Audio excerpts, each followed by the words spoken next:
Rusia sekali lagi melakukan trik lamanya, klaim palsu soal merebut wilayah dan bertindak seolah menang perang, padahal selalu gagal.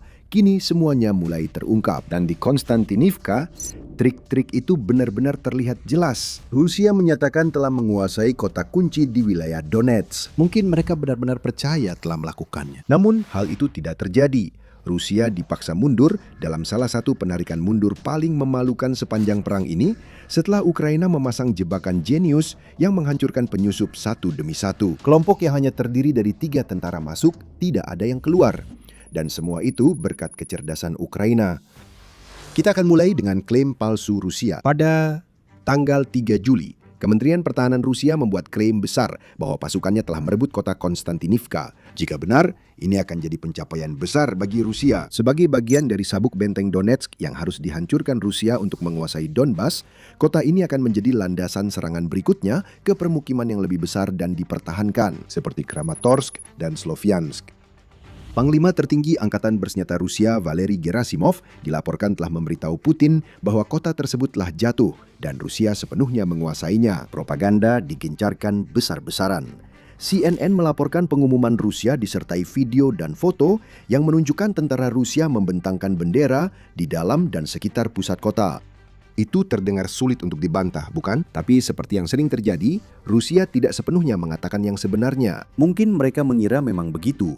Struktur komando militer Rusia begitu kacau sehingga semua orang hanya menyampaikan kabar baik kepada Putin, meskipun kabar itu tidak mencerminkan kenyataan. Putin mungkin duduk di salah satu bunker dan berpikir, Konstantinivka sudah dikuasai Rusia. Namun yang sebenarnya terjadi, tanpa diketahui para penyusup Rusia yang keluar dari tempat persembunyian mereka untuk merekam video dengan bendera sebelum kembali bersembunyi, adalah bahwa Ukraina mengawasi semuanya. Setelah Rusia membuat klaim besar, Ukraina segera membantahnya. Dan di bulan Juli, alasannya mulai terlihat. Rusia tidak merebut apapun. Prajuritnya dipancing masuk ke perangkap mematikan. Tanda awal perangkap telah tertutup rapat berasal dari Resimen Serbu Ukraina ke-425. Dikenal sebagai Skelio, resimen ini menyampaikan pesan tegas dan brutal di Telegram pada 18 Juli. Dengan video singkat pendukung klaimnya, Skelio hanya berkata, pejuang resimen Skelio menyisir Konstantinivka dan mengibarkan bendera Ukraina.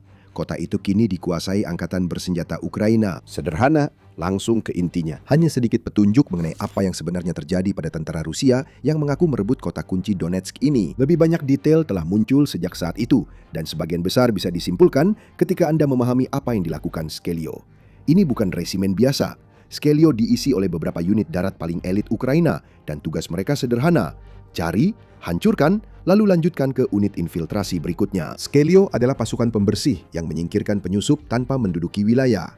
Setelah itu, infanteri Ukraina masuk dan menduduki daerah yang telah dibersihkan, membebaskan wilayah tersebut. Meskipun Skelio sangat elit, tidak semua tentara di resimen tersebut adalah pasukan khusus. Bahkan, sebagian besar bukan. Skelio terdiri dari campuran pasukan penyerang yang sudah berpengalaman dan terlatih, infanteri berbakat, dan bahkan tentara yang relatif baru di medan perang, tetapi telah menunjukkan bakat untuk tugas penyerangan yang dilakukan Skelio. Begini cara kerjanya. Prajurit Skelio tidak asal menyerbu untuk mencari penyusup Rusia, melainkan memakai taktik temukan, kunci, dan hancurkan, seperti yang dipakai Amerika Serikat saat Perang Vietnam.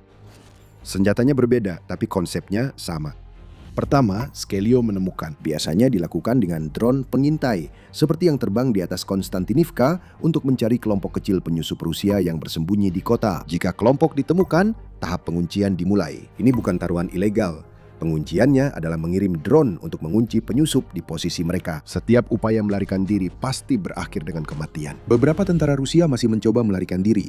Mereka dengan cepat dilumpuhkan oleh drone-drone itu. Yang lainnya tetap di tempat, mengetahui bahwa mereka terjebak dan tidak bisa keluar. Saat itulah Skelio bergerak masuk. Seringkali, tahap akhir strategi ini memakai amunisi kuat untuk menyingkirkan tentara Rusia di persembunyian mereka. Pada kasus lain, pasukan Skelio berjalan kaki dibantu drone untuk mengeliminasi atau memaksa tentara menyerah. Namun dalam semua kasus, hasilnya tetap sama. Sebuah unit infiltrasi kecil yang coba diklaim Rusia cukup besar untuk menguasai sebagian besar kota, berhasil disingkirkan dari pertempuran. Ukraina bergerak merebut kembali wilayah yang sejak awal hampir tidak dikuasai Rusia. Inilah perangkap tikus cerdas yang digunakan Ukraina untuk menipu tentara Rusia agar terjebak. Para penyusup itu sebenarnya tidak punya pilihan. Mereka diperintahkan oleh komandan mereka untuk menyelinap masuk ke Konstantinivka, seringkali dengan janji palsu bahwa bantuan akan datang setelah mereka berhasil menguasai posisi mereka. Namun bantuan itu tak pernah datang.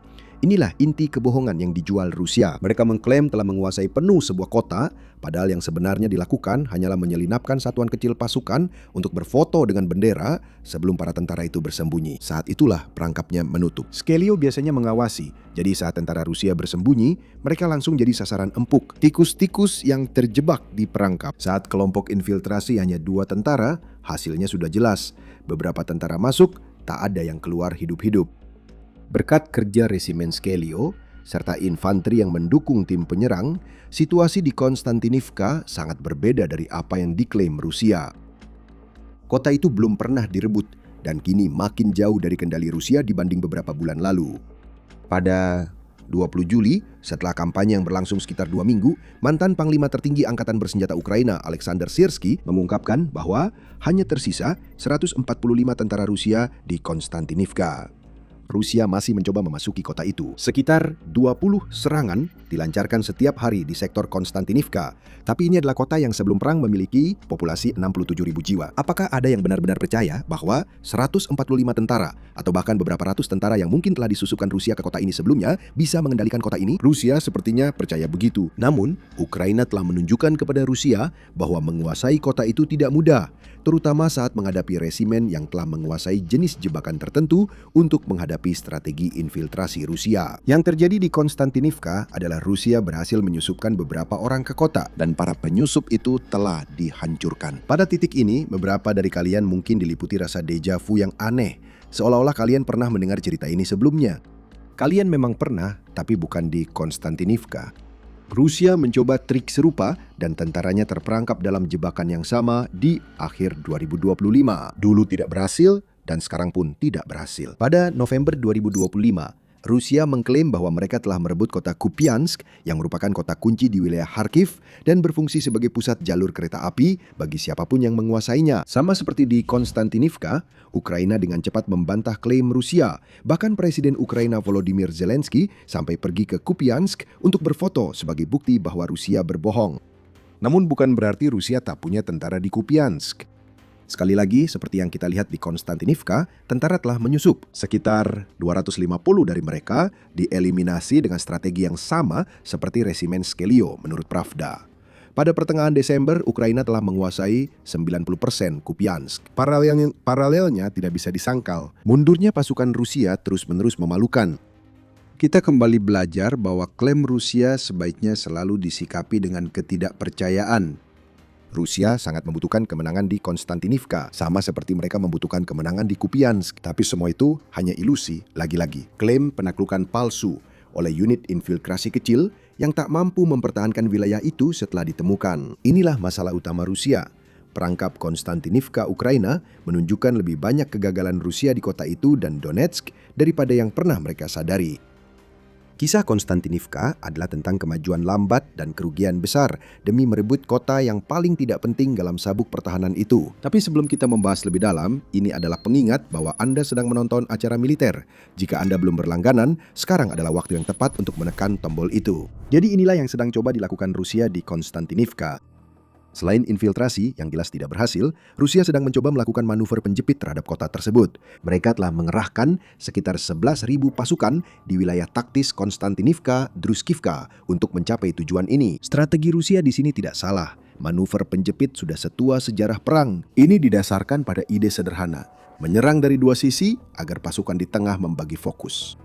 Rusia bertujuan merebut Konstantinivka di ujung selatan sabuk benteng Donetsk agar bisa maju merebut 3 kota lain di sabuk itu. Menggunakan taktik penjepit juga secara bertahap meningkatkan biaya bagi Ukraina untuk mempertahankan kota tersebut, menurut laporan independen, karena semakin banyak pasukan yang harus dikerahkan ke Konstantinivka untuk memastikan Rusia tidak mampu menembus pertahanan. Semua itu masuk akal Dan jika dilakukan dengan baik, taktik penjepit bisa menaklukkan kota seperti Konstantinivka. Kamu mungkin sudah bisa menebak apa yang akan kami katakan selanjutnya. Taktik penjepit Rusia tidak berjalan dengan baik. Apa yang sebenarnya dicapai Rusia dengan gerakan penjepitnya adalah laju kemajuan yang rata-rata hanya sekitar 50 meter per hari. Bukan kilometer, tapi meter. Kamu mungkin bisa menempuh jarak itu hanya dengan berjalan dari satu ujung rumah ke ujung lain.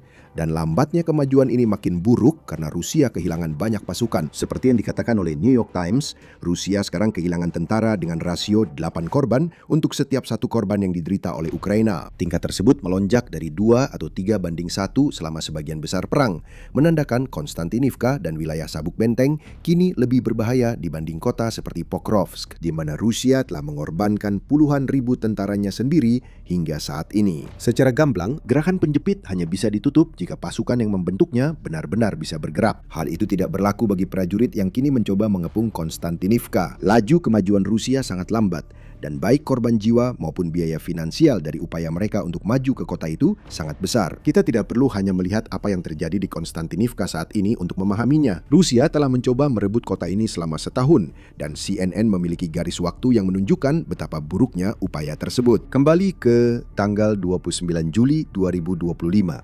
Itu adalah pertama kalinya Deep State, yang merupakan analis intelijen sumber terbuka Ukraina, melaporkan bahwa tentara Rusia mulai mencoba masuk ke Konstantinivka. Kota itu masih ramai meski ada tanda-tanda pertempuran yang diantisipasi Ukraina, seperti jaring ikan di sepanjang jalan untuk melindungi dari drone. Namun, Rusia sudah mencapai titik di mana mereka bisa melancarkan serangan dan Konstantinivka berada di ambang bahaya. Pada November 2025, pasukan Rusia sudah semakin mendekat, walau sebagian besar kemajuan mereka dicapai dengan menyusup ke zona maut penuh drone di pinggiran kota. Serangan udara dimulai. Rusia mulai membagikan video para penyusup yang sudah mencapai kota, tetapi Ukraina masih menguasai pusat kota. Pada Januari, Rusia sedikit maju dan mulai melakukan gerakan penjepit yang masih berkembang. Bulan ini adalah yang terbaik bagi Rusia karena negara itu mulai mengalami kerugian besar dengan hingga 35.000 tewas atau terluka tiap bulan. Namun, sebagian besar warga sipil telah meninggalkan Konstantinivka pada saat itu.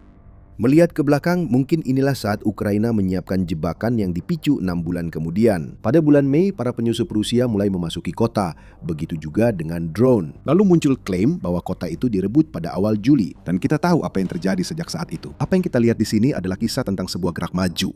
Ya, tetapi gerak maju itu luar biasa lambat untuk merebut kota yang sangat kecil. CNN mengatakan bahwa Konstantinivka hanya mencakup wilayah seluas 66 km persegi. Jika pasukan Rusia memang sekuat yang diklaim Putin, merebut kota itu seharusnya mudah. Namun, Rusia membutuhkan waktu 1 tahun hanya untuk mencapai titik di mana mereka bisa mengirimkan unit-unit kecil penyusup dan beberapa drone ke dalam kota. Ukraina telah berhasil mengusir mereka. Gerakan penjepit hampir tidak maju. Wilayah yang dikendalikan Rusia juga tidak bertambah luas. Bahkan jika melihat peta dari Juli 2025 dan Juli 2026 yang dibagikan CNN, kita bisa melihat bahwa wilayah kendali nyata Rusia di sini justru menyusut, terutama di barat laut Bakhmut.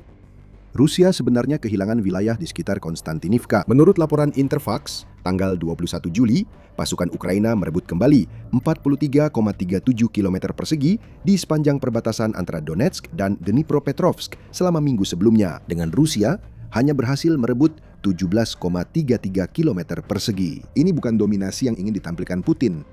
Semua ini menunjukkan kisah yang sangat berbeda dari yang disampaikan Kremlin. Gerasimov mengklaim Konstantinivka sudah direbut, padahal kenyataannya belum. Para penyusup telah diusir oleh resimen Skalia, dan Ukraina justru meraih kemajuan melawan Rusia, atau minimal mengubah wilayah yang dikuasai Rusia jadi zona abu-abu berbahaya. Gerakan penjepit gagal menutup karena belum terbentuk, membuat Rusia mulai putus asa. Menurut Euromaidan Press, Kepala Pusat Penanggulangan Disinformasi Ukraina, Andriy Kovalenko, menyebut Putin mungkin harus memobilisasi hingga 500.000 warga Rusia pada musim gugur nanti, dengan risiko reaksi balik besar dan kemungkinan pemberontakan dari rakyat Rusia yang lelah perang. Semua itu agar Rusia bisa menutup celah yang makin lebar di garis pertahanannya di timur Ukraina. Pasukan yang dimobilisasi kemungkinan akan langsung dikirim ke medan perang dalam 2 minggu setelah dipanggil, kata Kovalenko, menunjukkan betapa putus asanya Putin menambah pasukan di medan tempur, serta ketidakmampuan dia dan komandannya menemukan strategi selain mengerahkan lebih banyak orang untuk mengatasi masalah itu. Jika mobilisasi terjadi, Konstantinivka bisa jatuh, tapi dampaknya bagi Putin di dalam negeri akan besar. Dia telah berusaha menghindari mobilisasi selama sebagian besar perang menyerang Ukraina karena alasan yang kuat. Rakyatnya tidak menginginkannya, terutama setelah begitu banyak korban jiwa yang sudah terjadi. Mari kembali ke Konstantinivka dan cerita utamanya. Rusia mengklaim merebut kota itu, tapi sebenarnya tidak. Ukraina memasang jebakan cerdik dan penyusup yang diklaim Rusia merebut Konstantinivka telah dieliminasi. Rusia telah menghabiskan 1 tahun mencoba merebut kota ini saja dan masih jauh dari berhasil. Mengapa semua ini penting? Pertama-tama, Putin memang tidak punya daya tawar. Semua klaim palsu itu intinya di situ. Entah dia percaya jenderalnya soal Rusia merebut kota-kota, atau dia bagian dari sandiwara itu. Jenis klaim palsu seperti ini semuanya bertujuan untuk membuat Rusia terlihat lebih kuat dari yang sebenarnya. Putin membutuhkannya karena 2 alasan. Pertama, dia harus membuktikan pada rakyatnya bahwa Rusia tetap kekuatan militer seperti yang diklaim. Cara terbaik melakukannya adalah menyebarkan klaim Rusia merebut kota Ukraina. Kedua, Putin mempertimbangkan pembicaraan damai meski enggan terlibat. Jikapun ia melakukannya, itu akan terjadi saat kabar Rusia merebut wilayah jadi berita utama. Meski klaim itu terbukti salah beberapa hari kemudian. Putin tahu dia kehabisan waktu dengan taktik mengulur-ulurnya dalam hal negosiasi damai. Dan dia butuh kemenangan apapun yang bisa dia gunakan untuk mendukung klaimnya bahwa Ukraina harus menyerahkan Donbas kepada Rusia agar perdamaian bisa tercapai. Klaim itu tak akan segera datang. Konstantinivka ditargetkan jadi kemenangan besar Rusia yang juga sangat penting secara strategis, yang akan menjadi kemajuan pertama yang benar-benar berarti yang berhasil dicapai Rusia dalam beberapa bulan terakhir. Serangan musim semi dan musim panas seharusnya sudah lebih maju saat ini, saat Rusia merencanakan tujuannya agar serangan menghancurkan seluruh sabuk pertahanan. Namun sejauh ini serangan itu belum menghasilkan pencapaian operasional yang signifikan. Institut Studi Perang atau ISW menyatakan hal itu pada 1 Juli. Rusia membuat klaimnya tentang Konstantinivka 2 hari kemudian, seakan itu adalah respons. Dan kita melihat bagaimana hasil akhirnya. Sekarang, laju kemajuan Rusia di Donetsk begitu lambat, sehingga ISW bahkan tidak yakin untuk memprediksi kapan wilayah itu mungkin jatuh di bawah kendali Rusia. Proses ini bisa memakan waktu bertahun-tahun, apalagi Rusia mengalami banyak kesulitan dengan kota terlemah di sabuk benteng dan serangan balik Ukraina yang membuat Rusia kehilangan wilayah yang sebelumnya pernah dikuasainya. Pertempuran di Konstantinivka masih berlangsung. Saat ini, kecil kemungkinan Rusia dapat menguasai kota itu sepenuhnya hingga akhir 2026. Rusia tetap berbohong soal penguasaan itu, meski pasukannya dipaksa mundur dengan memalukan. Saat Ukraina makin kuat, mereka menggabungkan pertahanan dengan serangan balasan dan serangan drone ke wilayah belakang Rusia di Donetsk. Sulit melihat Rusia membuat langkah besar dalam waktu dekat. Pada tahun 2014, Presiden Rusia Vladimir Putin mengambil alih kendali semenanjung Crimea. Dia mengirim sepasukan kecil personel pasukan khusus bersenjata lengkap ke wilayah tersebut, yang kemudian memblokade pangkalan militer Ukraina dan menggantikan pemerintahan daerah dengan kelompok baru boneka pro-Putin.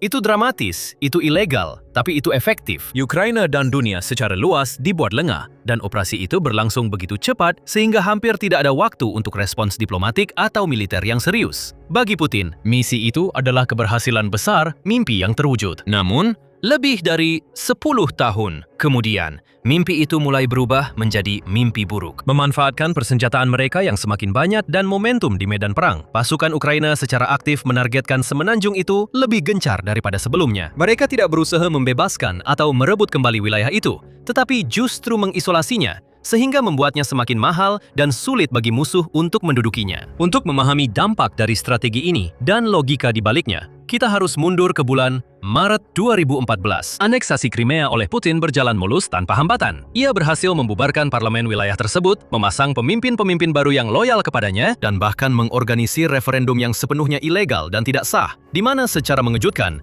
96,77% pemilih disebut-sebut memilih untuk keluar dari Ukraina dan bergabung dengan Federasi Rusia. Dalam beberapa hari setelahnya, Putin menandatangani perjanjian aksesi Republik Crimea ke Rusia yang meresmikan aneksasi tersebut. Namun, Putin kemudian menghadapi masalah baru, masalah yang terkait dengan geografi unik Crimea.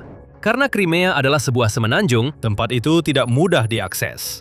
Pada tahun 2014, Satu-satunya cara ke tempat itu lewat darat dari Rusia adalah menyeberangi perbatasan Ukraina dan melewati Donetsk, Zaporizhia, Kherson, lalu masuk Crimea dari utara. Alternatif lain adalah bepergian lewat udara atau laut, menggunakan feri yang melintasi Selat Kerch, jalur air sempit yang menghubungkan Laut Hitam dan Laut Azov, dengan Crimea di sebelah barat dan Krasnodar Krai Rusia di sebelah timur. Nah, sebelum aneksasi, Crimea sepenuhnya bergantung pada daratan utama Ukraina untuk pasokan penting seperti bahan bakar, makanan, air, listrik, dan barang-barang sipil. Setelah aneksasi, tanggung jawab Rusia untuk mengirimkan sumber daya yang sama, tetapi tidak efisien jika hanya mengandalkan feri.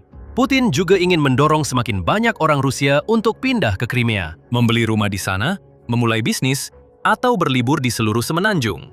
Untuk melakukan semua itu, dia perlu membuat akses ke sana menjadi lebih mudah. Jadi, dia memerintahkan pembangunan jembatan Selat Kerch yang juga dikenal sebagai Jembatan Crimea. Sebuah keajaiban nyata dari rekayasa modern. Jembatan sepanjang 19 km atau 12 mil. Ini mulai dibangun pada Februari 2016 dan dibuka untuk mobil serta kendaraan lain pada tahun 2018. Komponen rel kereta api dari jembatan ini dibuka setahun kemudian. Segera, puluhan ribu kendaraan melintasi jembatan ini. Jembatan terpanjang di Eropa ini secara dramatis meningkatkan kemampuan Rusia mendukung logistik semenanjung, serta mengangkut pasukan dan peralatan militer melintasi Selat Kerch setiap hari, dan memfasilitasi arus pariwisata ke wilayah tersebut. Namun, sejarah telah membuktikan bahwa Putin bukanlah tipe pria yang mudah puas. Didukung oleh ambisi kekuasaan yang tak kenal lelah, dia selalu menginginkan lebih. Jadi, pada tahun 2022, dia memberikan perintah untuk invasi skala penuh ke Ukraina, menargetkan seluruh wilayah Ukraina. Namun, ada 4 wilayah khusus yang menjadi fokus, yaitu Luhansk, Donetsk, Zaporizhia, dan Kherson. Ada beberapa alasan di balik keputusan Presiden Rusia tersebut. Namun, salah satu tujuan terpentingnya adalah untuk mengamankan kendali atas koridor darat yang luas yang menghubungkan daratan utama Rusia dengan semenanjung Crimea. Dengan menguasai Donetsk, Zaporizhia, dan Kherson, Rusia akan memiliki jalur baru untuk mencapai wilayah tersebut. Sebuah rute darat yang sangat penting untuk mengangkut pasukan dan logistik, bersamaan dengan kendali penuh atas garis pantai Laut Azov. Dan itulah yang terjadi. Pada tahap awal perang, pasukan Rusia memfokuskan sebagian besar upaya mereka untuk membuka jalan menuju Crimea. Mereka melakukan pengepungan selama 3 bulan terhadap kota terbesar yang ada di jalur mereka, Mariupol. Dan sejak pertengahan Mei 2022, hanya beberapa minggu setelah invasi, koridor darat itu sebagian besar telah dibersihkan. Rusia juga memanfaatkan kendalinya atas Crimea untuk mengalirkan pasukan ke Kherson dari selatan, memudahkan penaklukan awal banyak kota kecil dan permukiman. Semakin banyak wilayah yang mereka kuasai, semakin besar pula penyangga mereka di sekitar semenanjung itu, dan semakin mustahil rasanya Ukraina bisa merebut kembali Crimea. Wilayah itu tampak seperti hilang untuk selamanya, dan fakta itu tidak luput dari perhatian Putin. Pada Maret 2024, dalam sebuah acara memperingati 10 tahun aneksasi, Presiden menyatakan kegembiraannya bahwa semenanjung itu telah kembali ke pelabuhan asalnya. Ia menambahkan bahwa wilayah tersebut, bersama dengan wilayah Ukraina lain yang diduduki, akan tetap menyatu dengan wilayah Rusia lainnya untuk generasi-generasi mendatang. Pada saat itu, meskipun Ukraina telah mampu melakukan beberapa serangan di dalam dan sekitar Crimea, termasuk beberapa serangan terhadap jembatan Kerch, tampaknya Putin benar. Namun, pada musim panas tahun 2026, kendali Rusia atas Crimea telah menurun secara signifikan berkat kampanye Ukraina yang berkelanjutan dengan menargetkan pertahanan, logistik, dan jalur pasokan di wilayah tersebut. Kampanye ini bisa dibilang telah berlangsung sejak tahun 2022, dengan Ukraina melakukan serangan sporadis terhadap target seperti pangkalan udara, pelabuhan, dan pertahanan di Crimea setiap kali ada kesempatan. Namun, efektivitas dan intensitasnya benar-benar meningkat pada tahun 2026. Pasukan Kiev sekarang merencanakan dan melancarkan serangan tanpa henti terhadap jalan, jembatan, dan infrastruktur dan instalasi militer. Hal itu telah memicu pemadaman listrik dan air secara luas, memutus jalur pasokan, dan menjerumuskan seluruh semenanjung ke dalam keadaan kacau yang belum pernah terjadi sebelumnya. Turis panik dan warga Rusia antre melarikan diri dari wilayah itu. Semua ini bermuara pada kemampuan Ukraina belajar dari kesalahan dan menyesuaikan strategi, dan beradaptasi dengan sangat baik terhadap perubahan kondisi konflik. Pada tahun 2023, misalnya, negara itu mengorganisir serangan balasan besar-besaran, mendorong mundur pasukan penyerbu dengan tujuan merebut kembali wilayah yang telah jatuh ke tangan Rusia, dan yang lebih penting lagi, memutus koridor darat menuju Crimea. Namun, meskipun Ukraina telah berusaha sebaik mungkin dan meraih beberapa keberhasilan moderat di beberapa wilayah, tujuan penting ini tidak tercapai. Pasukan Ukraina tak mampu melawan keunggulan jumlah personel dan perlengkapan Rusia. Pasukan Kremlin tahu lawan mereka tengah bersiap untuk menyerang balik. Jadi mereka membangun pertahanan yang dalam dan rapat, yang dirancang untuk membantu mereka mempertahankan cengkeraman di wilayah yang diduduki. Mereka memasang ladang ranjau, mereka menggali parit anti kendaraan, mereka menempatkan kru artileri di lokasi penting, sehingga mampu menghentikan banyak gerak maju pasukan mekanis Ukraina sebelum wilayah yang hilang direbut kembali. Karena pasukannya lebih kecil, Ukraina juga harus membagi kekuatannya di berbagai lini, yang bisa dibilang membuat Rusia lebih mudah menggagalkan serangan tersebut. Saat situasi mulai mereda, Ukraina hanya merebut beberapa desa dan permukiman dalam 6 bulan, namun kehilangan banyak pasukan dan perlengkapan. Ukraina mendapat pelajaran pahit bahwa serangan langsung dan frontal ke koridor darat tidak akan berhasil. Pertahanan Rusia terlalu dalam dan padat untuk ditembus. Kemampuan adaptasi taktis Ukraina berperan di sini. Komandan mereka sadar mungkin tak bisa menembus pertahanan itu, tapi bisa melewatinya dari atas, asal punya alat yang tepat. Namun, itu memerlukan waktu. Namun, sektor pertahanan negara itu bangkit menghadapi tantangan dengan mengembangkan drone dan rudal jarak jauh yang lebih canggih, sehingga makin banyak target di Crimea dalam jangkauan. Ukraina juga terus menghancurkan aset-aset Rusia di seluruh wilayah tersebut, seperti radar dan pertahanan udara, sehingga ketika saatnya tiba untuk serangan udara yang lebih intens, Rusia akan kesulitan untuk mempertahankan diri. Pada tahun 2026, semua persiapan telah dilakukan dan panggung telah siap. Gerak maju Rusia melambat hingga nyaris merangkak. Pasukan Ukraina berhasil mempertahankan garis pertahanan di lokasi-lokasi terpenting, dan Kiev akhirnya memiliki aset yang dibutuhkan untuk, dalam kata-kata mantan Menteri Pertahanan negara itu sendiri, Mikhailo Fedorov, mengubah Crimea menjadi sebuah pulau. Sebelum membahas apa yang terjadi selanjutnya, inilah alasan kami membuat acara militer ini, untuk menjelaskan bagaimana kekuatan sebenarnya bekerja. Jika Anda baru di sini, tekan subscribe agar tidak ketinggalan episode berikutnya. Pada Mei 2026, Kiev mulai bergerak. Rentetan cepat serangan drone jarak menengah pun dimulai, menargetkan jalan, transportasi kereta api, jembatan, feri, dan pertahanan udara, baik di Crimea maupun wilayah pendudukan yang membentuk koridor darat ke Rusia. Tindakan itu memutus jalur pasokan yang menopang wilayah tersebut. Serangan sebelumnya ke jembatan Kerch membuatnya jadi pilihan berisiko bagi militer Rusia. Meski begitu, Kremlin masih dapat mengirim pasukan, bahan bakar, dan makanan, dan lainnya ke semenanjung lewat feri dan jalur darat. Serangan-serangan ini membuat semua opsi itu tak berlaku lagi. Feri kereta api di Selat Kerch dilumpuhkan satu persatu. Jalan-jalan yang dulunya relatif aman untuk konvoi militer tiba-tiba saja dikuasai oleh drone Kiev. Tidak ada tempat yang aman, tidak ada rute yang bisa digunakan. Jalur-jalur itu terputus, dan dampaknya segera mulai dirasakan di seluruh Crimea. Dalam beberapa hari setelah kampanye Ukraina dimulai, laporan mulai bermunculan tentang kepanikan yang menyebar di seluruh semenanjung saat pasokan bahan bakar dan energi mulai menipis. Lalu, Ukraina meningkatkan tekanannya lagi. Sepanjang bulan Juni, Ukraina meningkatkan serangannya dan memperluas sasarannya untuk mencakup target tambahan, seperti gardu listrik, depo bahan bakar, pusat logistik, dan infrastruktur penting. Dampaknya tidak hanya dirasakan oleh kehadiran militer Rusia di semenanjung, tetapi juga turis, wisatawan, dan pemilik rumah. Pada Mei, Ukraina melakukan 22 serangan terkonfirmasi di Crimea. Dalam salah satu minggu terakhir Juni, total serangan mencapai 55, termasuk beberapa yang terbesar dan paling menghancurkan di wilayah itu, karena Ukraina tak hanya memakai drone, tetapi bahkan mengerahkan rudal jelajah Flamingo buatan dalam negeri ke arah konvoi yang beroperasi di sepanjang koridor darat dan pelabuhan Angkatan Laut Rusia di Laut Hitam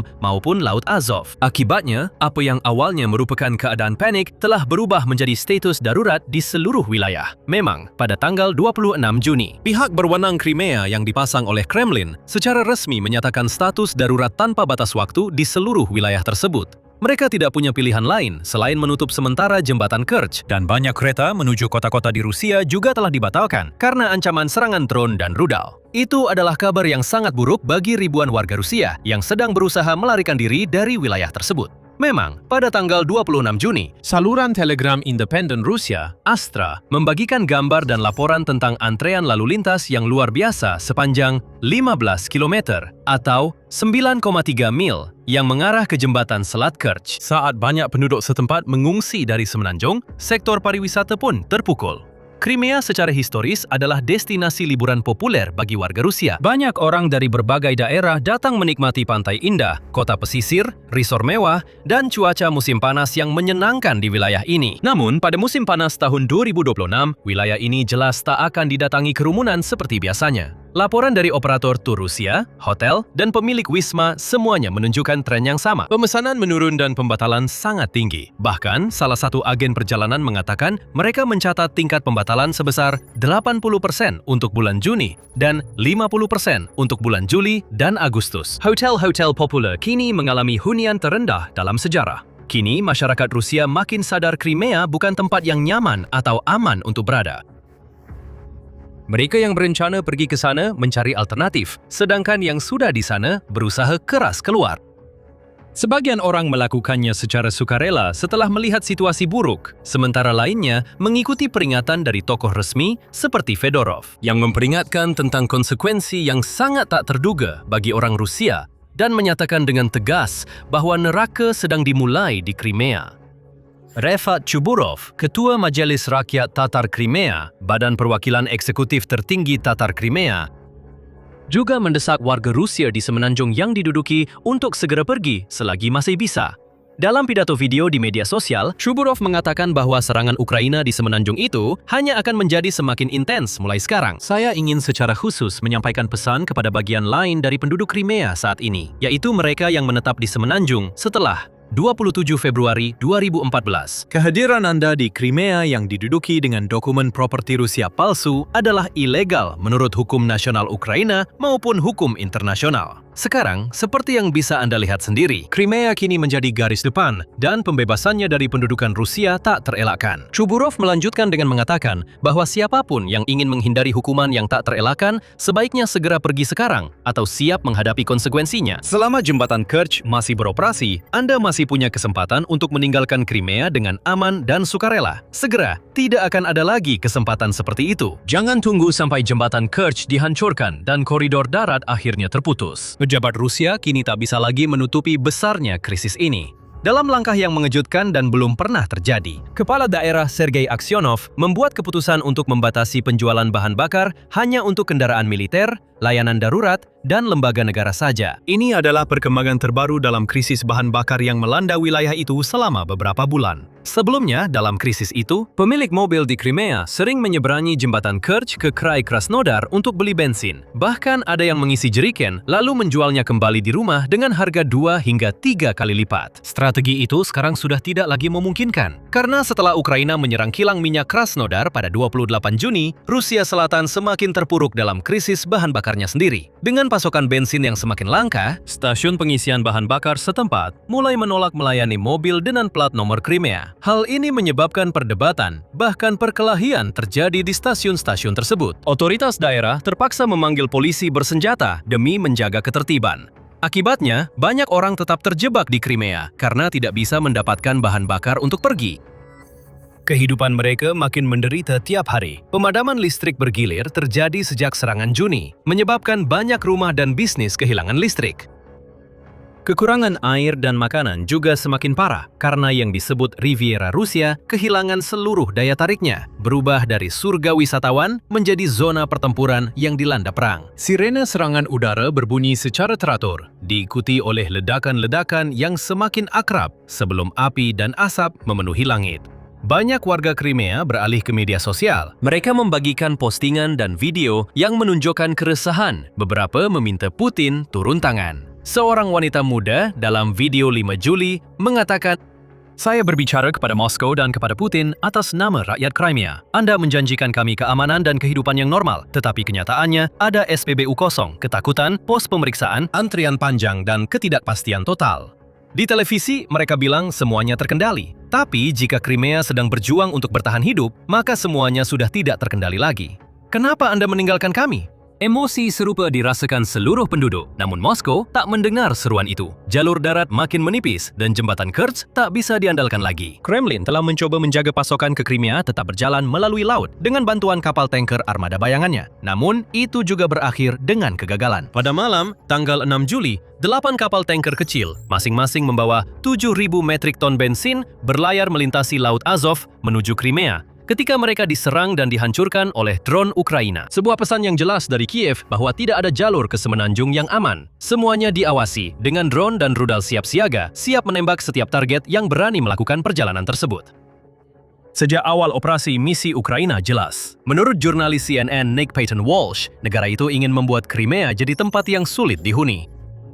Tempat tanpa pariwisata, gas, listrik, makanan murah, dan jalur darat menuju ke sana. Akibatnya, tempat yang sudah sulit dihuni itu makin tak sepadan dengan biaya Kremlin untuk mempertahankannya. Dia menambahkan, Ukraina ingin mengubah Crimea dari permata di mahkota Putin menjadi alat tawar Ukraina, mungkin dalam pembicaraan damai nanti. Atau bahkan menjadi masalah bagi Putin saat menghadapi semakin banyak penentangan terhadap perangnya. Sejauh ini, Ukraina berhasil dalam hal itu. Saat Putin merebut Crimea pada 2014, dia pikir telah merebut tanah tak ternilai, emas bersinar yang bisa dipamerkan ke rakyat, semenanjung indah penuh resor mewah untuk dinikmati orang Rusia yang akan berterima kasih padanya selama puluhan tahun. Pada 2026, harta karun itu telah berubah menjadi neraka, tempat penuh kepanikan, ketakutan, dan kekacauan, serta simbol sempurna dari kemunduran Putin yang sangat buruk. Pilot Su-35. Rusia mengira bahwa dirinya tidak menghadapi bahaya apapun, cukup jauh dari garis depan sehingga tak perlu menghadapi pertahanan udara Ukraina, atau setidaknya menurutnya. Pilot itu yakin bisa terbang seenaknya tanpa konsekuensi. Ukraina tidak akan bertindak. Pesawat tempur terbaik Ukraina pun tak mampu melawan Su-35 dalam pertempuran udara. Semuanya berjalan baik-baik saja. Sampai akhirnya, F-16 Ukraina baru saja mempermalukan jet tempur paling mematikan yang secara rutin dikerahkan Rusia dalam sebuah langkah jenius yang akan tercatat dalam buku sejarah. Para pilot F-16 Ukraina baru saja menemukan cara baru untuk mendominasi. Seorang pilot Su-35 yang kurang beruntung menjadi orang pertama yang mengetahuinya. Berbeda dari laporan awal, Ukraina justru yang pertama mengumumkan bahwa sebuah Su-35 telah dijatuhkan. Dalam sebuah postingan Telegram pada 8 Juli, Angkatan Udara Ukraina mengumumkan bahwa sebuah Su-35 telah ditembak jatuh di arah timur dan kemenangan tersebut telah dikonfirmasi. Foto-foto dari lokasi segera memverifikasi klaim Ukraina dengan memperlihatkan puing-puing jet tempur Rusia di tanah. Tentu saja, Rusia sudah pernah kehilangan Su-35 sebelumnya. Hingga Juni 2025, jumlah Su-35 yang hancur dan telah dikonfirmasi secara visual berjumlah 8. Namun kali ini ada sesuatu yang berbeda. Sebagian besar Su-35 yang hilang dari Rusia sejauh ini menjadi korban serangan drone. Namun, insiden 8 Juli menunjukkan jet tempur utama Rusia berhasil dijatuhkan oleh F-16 Ukraina. Pesawat yang seharusnya tak mampu menghadapinya 1 lawan 1 dalam pertempuran udara. Usai pengumuman Angkatan Udara Ukraina, saluran YouTube Sukhomaimus mengunggah analisis tentang apa yang telah terjadi. Dan dalam video tanggal 8 Juli, Sukhomaimus melaporkan bahwa Su-35 Rusia telah ditembak jatuh dalam duel udara. Bukan drone yang mendekat diam-diam dan menjatuhkan jet tempur. Juga bukan pertahanan udara Ukraina yang menembakkan rudal yang tak bisa dihindari pilot Su-35. Terjadi pertempuran udara jarak dekat dan setidaknya 1 F-16 Ukraina berhadapan dengan Su-35 Rusia. Ada kejutan dalam cerita ini dan kami baru saja memberi Anda sedikit petunjuk. Tetap bersama kami dan kami akan mengungkap semuanya. Konfirmasi lebih lanjut tentang hilangnya Su-35. Rusia telah datang dari pihak Rusia sendiri. Tentu saja bukan dari Kementerian Pertahanan atau Kremlin. Keduanya tidak akan mau mengumumkan fakta bahwa Rusia baru saja kehilangan sebuah Su-35 dalam duel udara yang seharusnya bisa dimenangi Su-35. Konfirmasi itu justru datang dari Oleksiy Zemtsov, seorang blogger dan komentator militer Rusia. Zemtsov memastikan puing yang terlihat di rekaman yang kami bagikan sebelumnya adalah Su-35. Ia juga menambahkan bahwa pilot diduga selamat dari serangan Ukraina dan berhasil kembali ke wilayah pendudukan Rusia. Kebenaran klaim itu masih perlu dibuktikan. Namun satu-satunya yang pasti saat laporan awal adalah Su-35 telah jatuh. Bagaimana hal itu terjadi masih belum jelas, selain konfirmasi bahwa F-16 terlibat. Ini seharusnya tidak terjadi pada Rusia. Kegagalan total Angkatan Udara Rusia memaksakan kehendak ke Ukraina sudah tampak sejak awal perang. Per 10 Juli, Rusia telah kehilangan 437 pesawat dan 353 helikopter di tangan Ukraina, banyak diantaranya dihancurkan selama minggu-minggu pertama invasi. Ketika Rusia cukup arogan untuk percaya bahwa Ukraina tidak memiliki pertahanan udara yang dibutuhkan untuk menghentikan mereka. Hal itu segera terbukti salah, dan Rusia telah menghabiskan sebagian besar perang dengan menjalankan strategi di mana mereka menjaga pesawat-pesawatnya tetap di belakang garis depan, dari mana mereka dapat meluncurkan rudal dan bom luncur ke Ukraina dari jarak yang aman. Strategi itu tak menghentikan Ukraina meraih kemenangan. Pada 26 Juni, Rusia kehilangan jet tempur MiG-29 Putin akibat serangan Ukraina di pangkalan udara Belbek, Crimea. Rusia juga mulai kehabisan stok Su-35-nya.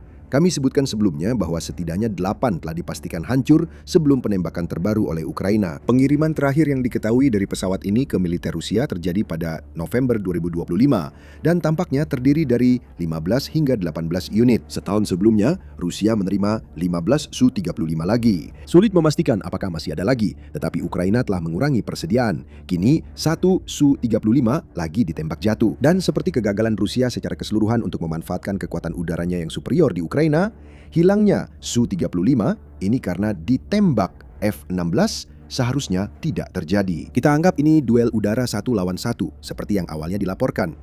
Dalam situasi tersebut, dengan asumsi tingkat kompetensi pilot Ukraina dan Rusia setara, Su-35 seharusnya keluar sebagai pemenang. Popular Mechanics punya datanya, meskipun baik F-16 maupun Su-35 adalah jet tempur generasi keempat, Su-35 lebih modern karena baru diperkenalkan pada tahun 2016. F-16 adalah desain pesawat yang berasal dari tahun 1970-an. Keduanya punya kecepatan maksimum mirip, sekitar Mach 2 di ketinggian.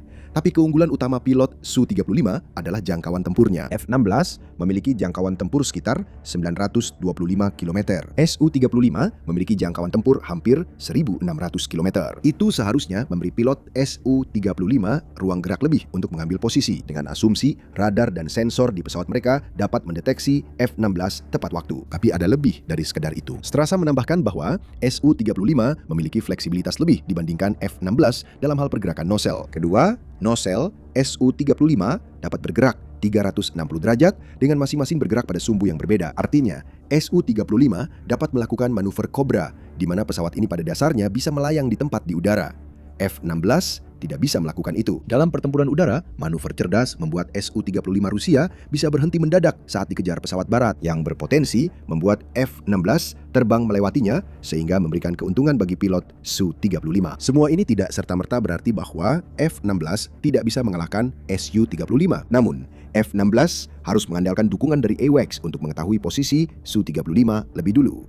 Serta rudal udara ke udara seperti AMRAAM yang bisa ditembakkan dari luar jangkauan visual memungkinkan F-16 menyergap Su-35 tanpa harus bertarung udara langsung. Singkatnya, Su-35 seharusnya memiliki keunggulan dibandingkan F-16. Namun, jet tempur Rusia kalah dalam apa yang disebut sebagai duel udara. Bagaimana? Jawabannya adalah bahwa itu bukan pertarungan udara langsung. Itu adalah contoh brilian strategi Ukraina yang memaksa pilot jet tempur Rusia menerbangkan Su-35-nya langsung ke dalam jebakan buatan Ukraina. Tapi sebelum kami mengungkap bagaimana Ukraina berhasil melakukan ini adalah pengingat bahwa Anda sedang menonton acara militer.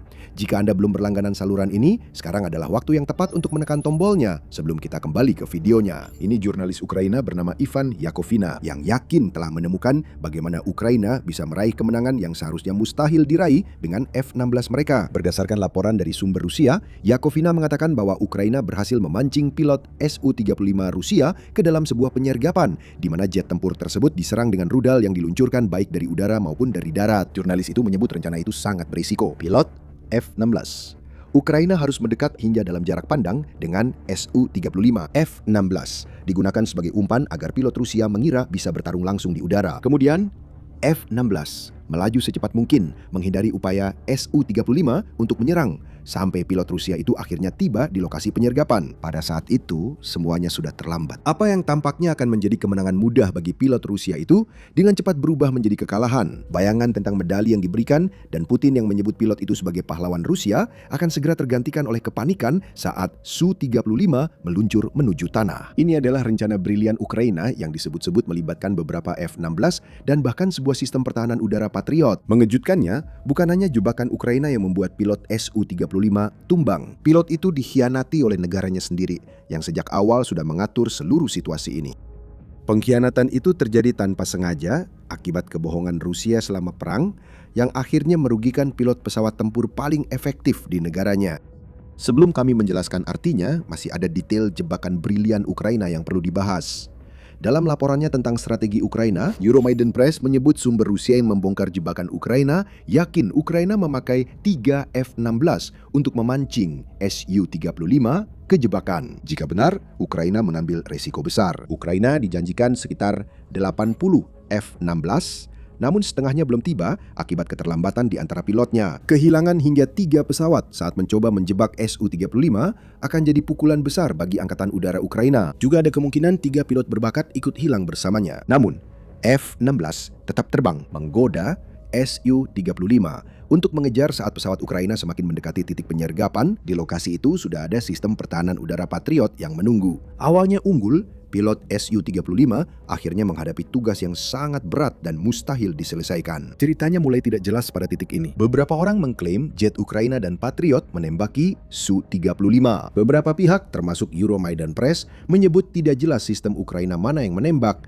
Namun apapun itu memaksa pilot Su-35 melontarkan diri dan kabur menyelamatkan diri. Jebakan ini menunjukkan koordinasi luar biasa antara tim pertahanan udara di darat dan pilot di udara. Menurut pendapat kami, sepertinya yang paling mungkin adalah F-16 yang menembak Su-35 Rusia, bukan sistem Patriot. Kenapa? Ada 2 alasan. Pertama, Ukraina sangat kekurangan rudal Patriot, dan mereka harus menyimpan setiap rudal yang mereka miliki di gudang senjata untuk digunakan melawan rudal balistik Rusia. Faktanya, Dewan Atlantik melaporkan bahwa Rusia telah meningkatkan serangan rudal balistiknya justru karena mereka tahu Ukraina sedang kekurangan Patriot. Prestasi menembak jatuh Su-35 penting bagi Ukraina, namun lebih penting memastikan serangan rudal Rusia menyebabkan kerusakan seminimal mungkin. Jika Anda punya F-16 bersenjata rudal yang mampu menjatuhkan Su-35 di udara, alasan memakai rudal pencegat Patriot untuk hal itu jadi semakin sedikit. Yakovina sependapat dengan penilaian ini. Dia berkata, karena pilot Rusia selamat, seperti klaim pihak Rusia, kemungkinan besar pesawat itu tertembak. Saya tidak bisa jamin sepenuhnya, tapi sepertinya bukan rudal Patriot yang mengenainya. Saya akan jelaskan alasannya. Rudal ini sangat besar, menciptakan ledakan raksasa dengan awan bola logam yang akan membuat pesawat dan pilotnya seperti saringan. Selamat dari ledakan seperti itu sungguh mustahil. Kedua, sistem Patriot tampaknya memiliki peran yang sangat jelas yang bisa dimainkan dalam penyergapan yang dilakukan Ukraina. Seperti yang disorot oleh Euromaidan Press, F-16 milik Ukraina tidak memiliki rudal dan radar yang dibutuhkan untuk menandingi rudal dan radar yang terpasang di Su-35. Namun, jika sistem pertahanan udara Patriot dan radarnya dimasukkan, situasinya berubah drastis. Yang kami yakini terjadi adalah F-16 Ukraina telah terbang dalam jangkauan radar Su-35, namun cukup jauh untuk meminimalkan risiko. Di darat, radar sistem pertahanan udara Patriot telah melacak Su-35 dan data tersebut telah dikirimkan kepada pilot F-16 secara langsung. Jadi mereka tahu kemana harus terbang agar Su-35 terus bergerak menuju jebakan, tanpa pilot Rusia bisa menembak jatuh salah satu F-16. Setelah Patriot mendeteksi Su-35 di posisi sempurna, perintah segera diberikan. Tembak. Euromaidan Press menyajikan kemungkinan lain. Mereka menyatakan Ukraina memakai F-16 untuk mengawal pesawat lain yang meluncurkan bom luncur ke posisi Rusia di area belakang dekat garis depan. Agar bisa melakukan itu, F-16 harus tetap terbang rendah saat mendekati posisi Rusia. Kemungkinan salah satu F-16 Ukraina terbang dengan profil ini meski tidak mendampingi pesawat peluncur bom luncur. Sebaliknya, F-16 dipakai sebagai umpan untuk memancing Su-35 Rusia keluar guna mencegah apa yang tampak seperti serangan bom luncur. Saat Su-35 mencoba melakukan serangan, 2 F-16 lainnya yang terbang jauh lebih tinggi daripada F-16 pertama dan Su-35 meluncurkan rudal AIM-120 berpemandu radar untuk menghancurkan jet tempur Rusia itu dari atas. Pada skenario ini, Patriot tetap memberi data waktu nyata, kemungkinan besar untuk memberitahu 2 pilot F-16 yang bersiap menyergap kapan saat tepat menyerang. Ada banyak kemungkinan di sini. Seperti bisa diduga, Ukraina merahasiakan semuanya. Mengapa mereka harus mengungkapkan detail strategi jika strategi itu mungkin dipakai lagi nanti? Ukraina menjadikan bom luncur ancaman berkelanjutan bagi wilayah belakang Rusia. Sekarang tampaknya Ukraina punya strategi yang memanfaatkan fakta ini, yang bisa digunakan untuk memancing pilot Rusia keluar untuk bertarung, di mana para pilot itu sama sekali tidak punya peluang untuk menang. Tapi masih ada satu kejutan lagi di cerita ini. Sebelumnya, kami menyebutkan bahwa telah terjadi sebuah pengkhianatan. Meskipun pengkhianatan itu mungkin tidak disengaja, itu mungkin alasan Su-35 Rusia akhirnya berada dalam posisi mematikan seperti yang dialaminya. Dan ironi terbesarnya di sini adalah keinginan Rusia sendiri untuk membuat dirinya terlihat sekuat mungkin justru menjadi penyebab salah satu jet tempur terbaiknya ditembak jatuh dari langit. Pilot Su-35 beroperasi menggunakan peta yang tidak akurat. Peta-peta itu tidak akurat karena Rusia membuatnya untuk melebih-lebihkan kemajuan mereka di medan perang melawan Ukraina. Setidaknya itulah menurut laporan media United 24 tanggal 9 Juli yang mengatakan bahwa lokasi jatuhnya Su-35 berada sekitar 42 km dari garis depan perang. Itu jauh lebih dekat dibanding Su-35 Rusia lain yang mendekati garis depan karena risiko ditembak sistem pertahanan udara. Yang terjadi di sini adalah klaim berlebihan Rusia atas keberhasilannya, seperti tercermin pada peta yang diberikan ke pilot Su-35, membuat pilot itu percaya bahwa ia terbang di zona yang relatif aman, alih-alih langsung masuk ke dalam perangkap yang telah dibuat Ukraina untuknya. Seperti yang disampaikan akun X Peta Kendali Ukraina, mereka mungkin mengira lebih jauh dari garis depan karena memakai peta Rusia, kembali terjebak akibat kesalahan Kementerian Pertahanan sendiri. Sungguh mengejutkan mengetahui negaramu berbohong soal keberhasilan di Ukraina. Setelah melontarkan diri dan melihat pesawat jutaan dolar milikmu jatuh, kamu diberitahu bahwa semua ini bisa dihindari jika bukan karena ego besar atau ilusi Putin yang harus dipuaskan. Tentu saja, siapapun yang memperhatikan klaim Rusia tahu bahwa pembesaran keberhasilan di medan perang bukanlah hal baru. Putin ingin memperbesar pengaruh atas Ukraina dalam pembicaraan damai, sehingga berbohong tentang letak garis depan menguntungkannya. Pada November 2025, Meduza melaporkan bahwa seorang mantan kartografer militer Rusia telah mengecam peta-peta yang dibuat Rusia sebagai omong kosong belaka karena dia menuduh komandan memanipulasi peta demi melebihkan pencapaian. Institut Studi Perang juga membuat klaim yang sama pada Mei 2026, menyatakan tidak menemukan bukti atas pencapaian yang diklaim Rusia bulan itu, menyiratkan bahwa Rusia berpura-pura bahwa menyusupkan 1 atau 2 penyusup ke posisi Ukraina sama dengan sepenuhnya merebut posisi tersebut. Dan bahkan Panglima Tertinggi Angkatan Bersenjata Ukraina, Oleksandr Syrskyi, mengatakan komandan Rusia membuat peta palsu untuk menyenangkan komando tertinggi termasuk Putin. Syrskyi menambahkan, ini baik untuk Ukraina karena militer Rusia menggunakan informasi palsu. Pada 8 Juli, pilot Su-35 Rusia mungkin baru menyadari betapa merugikannya kebutuhan Putin untuk selalu diberitahu bahwa Rusia terus maju. Terlepas benar atau tidaknya cerita peta itu, Ukraina baru saja memberi pengingat tepat waktu kepada Rusia. Jet tempur terbaik Rusia pun tak aman jika mendekat dalam jarak 50 km dari garis depan. Ada banyak bahaya menanti. Kali ini penyergapan terkoordinasi dengan baik tampaknya memanfaatkan kebohongan komando tinggi Rusia. Lain kali, mungkin drone atau rudal pertahanan udara yang menembak jatuh jet Rusia. Inilah alasan Rusia tak bisa memaksimalkan angkatan udaranya yang jauh lebih besar dalam invasi ini. Ukraina memang terlalu hebat dalam menghadapi segala sesuatu yang coba dilakukan Rusia terhadap mereka. Ukraina juga bisa berubah dari cemerlang jadi brutal dalam sekejap. Ada sebuah wilayah di Ukraina di mana mesin derusifikasi paling kuat telah diaktifkan. Terkutuk bukan main. Semua orang Rusia yang datang ke sini tahu ada sesuatu yang aneh terjadi. Menyeramkan. Kuat. Mesin-mesin di langit dan darat berburu. Dan mereka di belakang garis depan tahu rekan mereka di depan takkan pernah kembali. Ini adalah tempat yang paling diburu di Ukraina. Selamat datang di neraka, bidak-bidak Putin. Tak ada yang keluar hidup-hidup. Wilayah terkutuk itu adalah Pokrovsk. Dan rencana besar Ukraina adalah menciptakan zona pembantaian luas yang membentang 100 km atau lebih di luar garis depan. Ini soal menyebabkan kematian dan merusak logistik Rusia di wilayah itu. Seperti yang diungkapkan oleh Komandan Korps Serbu Udara ke-7 Ukraina, Yevhen Lasechuk, dalam wawancara eksklusif dengan Militan. Lasechuk mengatakan tujuannya adalah memutus pergerakan musuh di belakang garis depan dengan menargetkan logistik lewat drone jarak menengah. Semua itu sambil menjaga zona maut penuh drone FPV di dekat garis depan yang terus menghancurkan tentara Rusia penyerang Pokrovsk. Terkutuk pun bukan kata yang tepat untuk apa yang akan menimpa Rusia. Maut dari langit akan mulai menghujani wilayah Pokrovsk di mana tentara Rusia mengira mereka aman. Lasechuk menyatakan penjajah berupaya menjadikan Pokrovsk pusat logistik untuk serangan lebih dalam ke wilayah Donetsk. Itulah sebabnya dilakukan blokade logistik. Jika Anda memperhatikan beberapa bulan terakhir, perluasan zona maut oleh Ukraina untuk menargetkan logistik bukanlah ide baru. Ukraina telah melakukan ini sejak mengembangkan drone jarak menengah generasi baru yang mampu menyerang lebih dari 100 km dari garis depan. Ukraina bahkan telah meresmikan kampanye tersebut.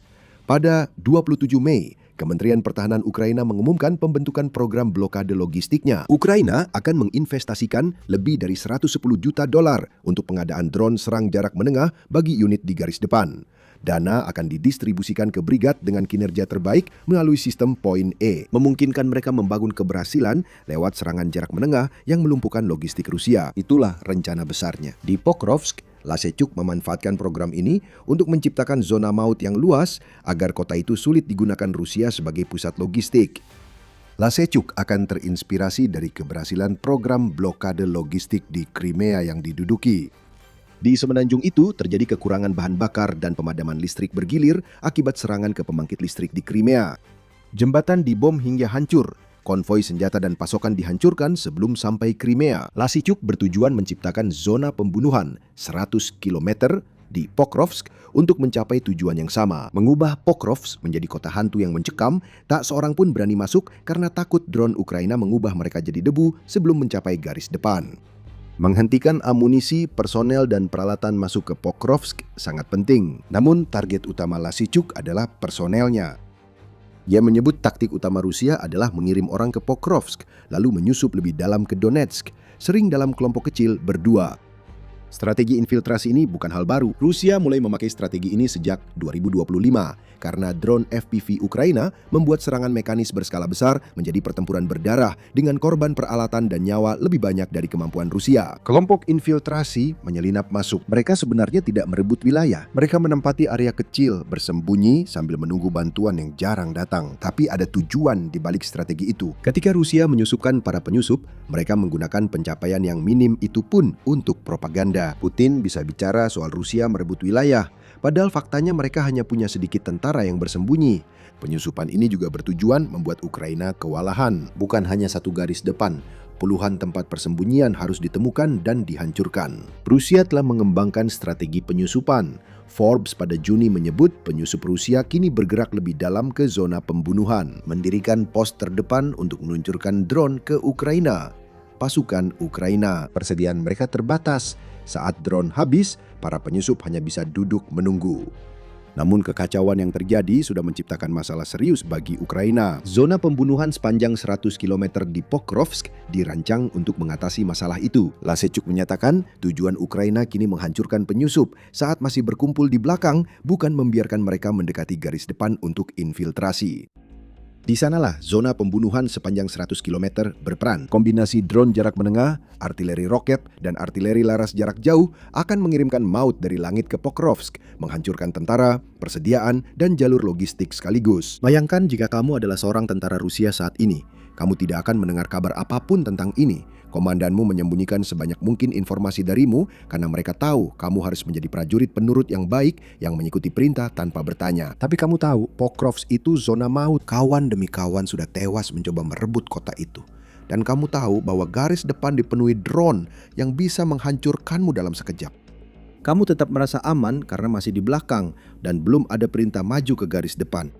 Untuk sesaat, kamu merasa tenang dan kamu mendengarnya dengungan sebuah drone. Kamu sempat mengira unit drone di dekat situ mengirim UAV untuk membombardir posisi Ukraina. Lalu kamu mendengar ledakan itu. Ledakan lain terjadi. Lalu satu lagi, kamu diserang di tempat yang kamu anggap aman saat drone atau roket mengarah padamu. Kesadaran itu datang terlambat. Kini kamu berada di tempat paling diburu di Ukraina dan tak akan keluar hidup-hidup. Sekarang pertanyaan besarnya, berapa lama lagi sampai Ukraina bisa mengoperasikan kill zone sepanjang 100 km ini? Ukraina berada di jalur yang benar karena Korps Serbu Udara ke-7 hampir memiliki semua yang dibutuhkan untuk mewujudkan prediksi Lasichuk. Militarnya melaporkan, Korps telah membentuk struktur personel dan organisasi yang memungkinkannya mengerahkan drone jarak menengah dengan hulu ledak ringan, sedang, dan berat sesuai kebutuhan. Ini adalah langkah yang cerdas. Artinya, Korps mampu mengidentifikasi target dan tingkat daya tembak yang dibutuhkan untuk menghancurkannya. Sehingga mereka tidak akan membuang-buang drone yang lebih kuat untuk target yang sebenarnya bisa dihancurkan hanya dengan beberapa kilogram bahan peledak. Pada 7 Juli, dilaporkan Korps menerima persediaan drone FPFP-2 dan telah menggunakannya untuk melancarkan serangan yang berhasil terhadap penjajah di arah Pokrovsk. Drone seperti itu dibutuhkan untuk menciptakan zona pembantaian seperti yang dikatakan Lasichuk akan segera terjadi. Kini dapat membawa hulu ledak 200 kg usai peningkatan Mei lalu. Drone ini dibuat oleh Firepoint dan mampu menempuh jarak 370 km sambil membawa muatan berat. Kami membayangkan drone ini akan digunakan Korps Serbu Udara ke-7 untuk menghancurkan target yang dibentengi jauh di belakang garis musuh. Kemungkinan drone serang jarak menengah lain akan ditambahkan ke persenjataan Korps atau sudah ada namun belum dipublikasikan. Intinya, Korps Serbu ke-7 sudah punya drone serang jarak menengah. Jadi, zona pembunuhan 100 km sudah aktif. Meskipun belum seluas yang dikatakan Lasichuk akan menjadi nantinya. Inilah yang menanti penjajah di Pokrovsk. Ukraina akan membangun zona pembunuhan berlapis sehingga Rusia sulit memakai Pokrovsk sebagai pusat logistik atau maju di garis depan. Zona pembunuhan kini dikenal luas, membentang hingga 30 km dari garis depan. Area ini dipenuhi drone FPV dan pertahanan lain yang bertujuan memperlambat tentara Rusia. Parit anti-tank, kawat berduri, ranjau, dan gigi naga adalah bagian dari pertahanan di zona pembunuhan tradisional. Selain membunuh tentara Rusia yang mencoba maju secara langsung, pertahanan juga dapat digunakan untuk mengarahkan tentara ke jalur yang akan membawa mereka langsung ke dalam perangkap. Zona pembunuhan seperti ini tetap ada di Pokrovsk dan akan digabungkan dengan zona baru di jarak 30 hingga 100 km dari garis depan. Tempat drone jarak menengah beraksi. Disinilah drone seperti FP2 berperan. Mereka akan menyerang logistik, pos komando, konsentrasi pasukan, dan banyak lagi. Akibatnya, serangan di garis depan melemah. Lapisan zona pembunuhan sepanjang 30 km masih akan menjalankan fungsinya, tetapi akan menghadapi tekanan yang lebih sedikit dari para penyusup. Pertahanan lebih tahan lama, dan tentara Ukraina di garis depan bisa bertahan karena makin sedikit tentara yang berhasil menembus posisi mereka. Bagi Rusia, zona pembunuhan yang lebih luas berarti satu hal, korban jiwa dalam jumlah besar. Itu adalah hal terakhir yang dibutuhkan Rusia di Pokrovsk atau wilayah Donetsk yang lebih luas saat ini. Rusia kehilangan lebih dari 1.000 tentara setiap hari dan seringkali lebih dari 1.500. Karena pada periode itu, Rusia kehilangan 1.600 tentara akibat tewas atau terluka. Serangan di Donetsk juga berjalan buruk, bahkan sebelum zona maut Pokrovsk sepanjang 100 km terbentuk. Pasukan Rusia harus kehilangan lebih dari 400 tentara untuk setiap kilometer persegi yang direbut di Donetsk, menurut Panglima Tertinggi Angkatan Bersenjata Ukraina yang akan segera diganti. Oleksandr Syrskyi, seperti dilaporkan RBC Ukraina pada 14 Juli. Zona pembantaian Pokrovsk baru akan makin memperburuk angka-angka bagi Rusia. Tapi ada satu hal besar yang belum kita bahas. Bukankah Rusia sudah merebut Pokrovsk? Jika sudah, bagaimana Ukraina membangun zona pembantaian di sana? Kami akan segera menjawab pertanyaan dan menjelaskan apa itu zona pembantaian 100 km. Tapi sebelum itu, ini adalah pengingat bahwa Anda sedang menonton acara militer. Jika Anda mendapat wawasan dari saluran kami, jangan lupa berlangganan dan aktifkan notifikasi agar bisa langsung menonton video terbaru. Jadi, Pokrovsk, Rusia mengklaim telah merebut kota itu, dan kata kuncinya adalah mengklaim. Desember lalu, Rusia menyatakan telah menembus pertahanan Ukraina di Pokrovsk dan resmi mengklaim kota itu. Klaim ini mencurigakan karena muncul bersamaan dengan putaran baru pembicaraan damai akhir 2025 dan dengan cepat menjadi jelas bahwa Rusia berbohong tentang Pokrovsk agar mereka memiliki daya tawar dalam pembicaraan tersebut. Tujuan utama Putin adalah mengklaim seluruh Donetsk dan berpura-pura seolah-olah sebuah kota kunci telah jatuh, akan memberinya amunisi untuk membual bahwa runtuhnya pertahanan Donetsk tak terhindarkan. Rusia belum kuasai Pokrovsk pada Desember hingga 18 Mei, Ukraina masih mempertahankan posisi di bagian utara kota itu, meskipun posisi-posisi tersebut perlahan-lahan mulai terputus. Situasi di Pokrovsk, Ukraina jelas tidak baik, apalagi jika yang dibahas hanya kotanya yang menjadi asal nama wilayah itu. Intinya, Pokrovsk bukan hanya sekedar kota, tapi juga seluruh wilayah yang harus dikuasai Rusia demi ambisinya di Donetsk.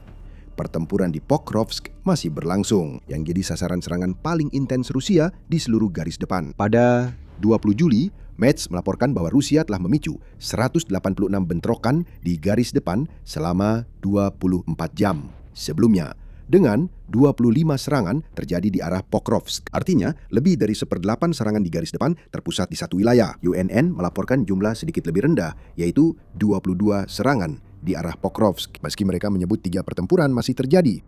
Mereka juga mencatat Rusia telah menyerang sejumlah permukiman di wilayah Pokrovsk, termasuk Toretska, Mirno, dan Novopavlivka. Inti yang ingin kami sampaikan di sini adalah, meskipun kota Pokrovsk mungkin hampir sepenuhnya jatuh, wilayah secara keseluruhan masih merupakan zona perang. Rusia tetap memakai taktik yang sama di zona perang itu. Dalam laporan 18 Juli soal kampanye Rusia, Institut Studi Perang ISW menyebut Rusia masih membesar-besarkan keberhasilan dan mengklaim menguasai permukiman yang sebenarnya belum sepenuhnya dikuasai, seperti yang mereka lakukan di Pokrovsk pada Desember 2025. Apa yang sebenarnya terjadi di Pokrovsk? Gerak maju Rusia yang sangat lambat dan menguras tenaga saat mereka mencoba untuk akhirnya menembus wilayah itu agar bisa bergerak menuju Dobropelia. Wilayah tersebut akan menjadi pintu gerbang ke kota-kota di sabuk benteng, Sloviansk dan Kramatorsk, sekitar 50 km di utara. Untuk mencegah hal ini, kill zone sepanjang 100 km sangat penting. Pokrovsk kini menjadi medan yang menguras, membuat pasukan Rusia sulit maju dan hanya bisa bergerak dengan kerugian besar. Kill zone yang diperluas di Pokrovsk memungkinkan Ukraina memperlambat gerak maju ini, memberi waktu tambahan untuk memperkuat sabuk benteng yang sudah kuat. Anda bahkan mungkin melihat peluang untuk serangan balasan di Pokrovsk yang diakibatkan oleh melemahnya lini belakang Rusia, yang bisa terjadi akibat diperkenalkannya drone jarak menengah di wilayah tersebut. Kami tidak bilang Ukraina bisa merebut kota itu, tapi mereka bisa membebaskan beberapa wilayah yang kemudian bisa mereka perkuat dan gunakan untuk memperluas kill zone lebih jauh lagi. Ukraina juga harus mempertimbangkan hal lain. Menurut laporan, 6 Juli Suara Baru Ukraina menyebut rencana utama Rusia untuk Pokrovsk adalah menjadikannya sebagai pusat komando dan logistik bagi kelompok pasukan mereka yang berada lebih jauh di utara. Sekali lagi, sabuk pertahanan disebutkan, khususnya kota Kramatorsk dan Sloviansk. Untuk mewujudkan hal ini, seorang sumber dari Korps Serbu Udara ke-7 mengatakan kepada media itu, Rusia terutama berupaya menarik banyak pasukan dan sumber daya ke Pokrovsk. Di tengah serangan yang melambat saat itu, perwira itu melanjutkan, musuh ingin mendirikan markas di Pokrovsk. Dalam arti tertentu, itu terlihat logis. Jika Anda melihat lebih jauh ke barat, tidak ada kota besar di sana. Dan yang berikutnya adalah Pavlivka. Membiarkan Rusia membangun pusat ini berdampak buruk bagi Ukraina. Namun, Ukraina melihat peluang muncul saat tentara dikumpulkan di Pokrovsk. Pokrovsk adalah kota yang cukup kecil. Pasukan di sana tak punya banyak tempat untuk pergi, karena sebagian besar kota itu kini hancur. Hal itu menjadikan mereka sasaran mudah serangan tengah dengan perluasan zona maut Pokrovsk hingga 100 km. Ukraina dapat memanfaatkan fakta Pokrovsk adalah satu-satunya kota dalam radius yang sangat luas di sekitarnya yang bisa dipakai Rusia sebagai pusat untuk bergerak lebih jauh ke Donetsk. Keuntungan logistik yang selama ini membuat Pokrovsk menjadi kota yang berharga, kini berubah menjadi beban bagi Rusia.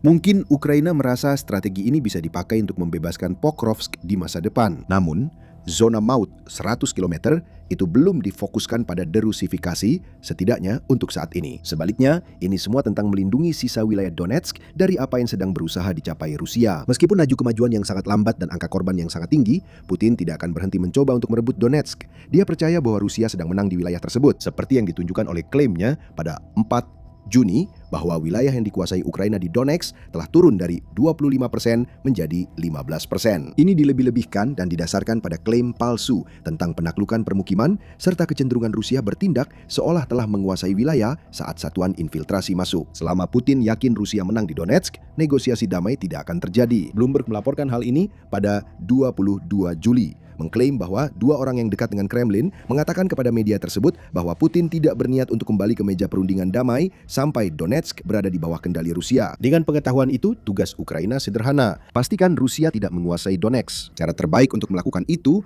adalah dengan membuat zona maut yang begitu luas sehingga biaya untuk merebut Donetsk menjadi terlalu berat bagi Rusia untuk ditanggung. Itulah inti dari zona maut 100 km di Pokrovsk. Ukraina tidak sedang berupaya membebaskan wilayah. Itu bisa dilakukan nanti. Ukraina ingin menyikis kekuatan Rusia dan membuat Rusia membayar mahal dengan darah tentaranya serta oli mesin-mesinnya untuk setiap kilometer kemajuan. Kita mungkin sudah melihat dampak zona pembunuhan baru ini. Di sektor Sloviansk, Dobropelia dan Konstantinivka di wilayah Donetsk, Rusia hanya berhasil maju 17,33 km persegi dalam seminggu menjelang 20 Juli. Setelah sebelumnya berhasil 26,7 km persegi pada minggu lalu. Itulah yang diharapkan Ukraina, perlambatan di wilayah yang seharusnya didukung pusat logistik Pokrovsk.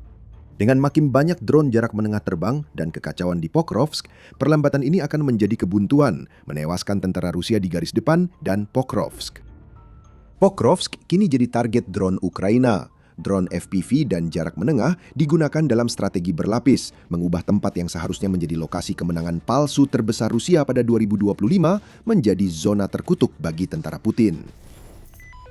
Pada awal Mei 2022, di sebuah jalan yang hancur dekat desa Sturi-Soltiv di wilayah Kharkiv, Ukraina, barisan kendaraan lapis baja Rusia maju dengan tank T-90M, salah satu yang tercanggih di dunia, memimpin di depan. Ini adalah kebanggaan Moskow. Sebuah tank tempur utama modern dengan kubah baru, sistem kendali tembak digital, dan lapisan pelindung reaktif yang dipasang di seluruh bodinya. Media pemerintah Rusia menyebut tank ini hampir tak tersentuh dan jadi penangkal kendaraan lapis baja barat. Namun pejuang pertahanan teritorial Ukraina, sebagian besar bukan tentara profesional, tampaknya tidak menerima informasi itu. Tiba-tiba, serangan terjadi dan T-90M menjadi bangkai terbakar akibat senjata yang hanya berupa tabung logam kurang dari 1 meter. Menembakkan peluru tak berpemandu seharga sekitar $3,000 Amerika per peluru. Dan berdasarkan desain yang pertama kali digunakan pada tahun 1948.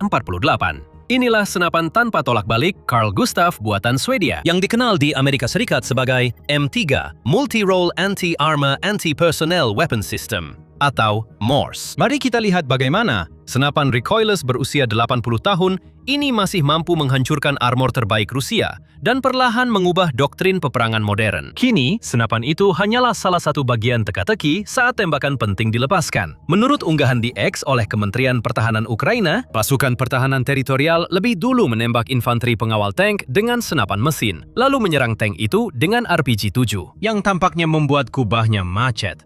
Baru setelah itu, Carl Gustaf menyelesaikan tugasnya. Para analis ahli mencatat bahwa pukulan penentu mungkin adalah ledakan amunisi tank itu sendiri. Penilaian sumber terbuka menyebut tank yang lumpuh itu mungkin dihancurkan Rusia sendiri agar tak jatuh ke musuh.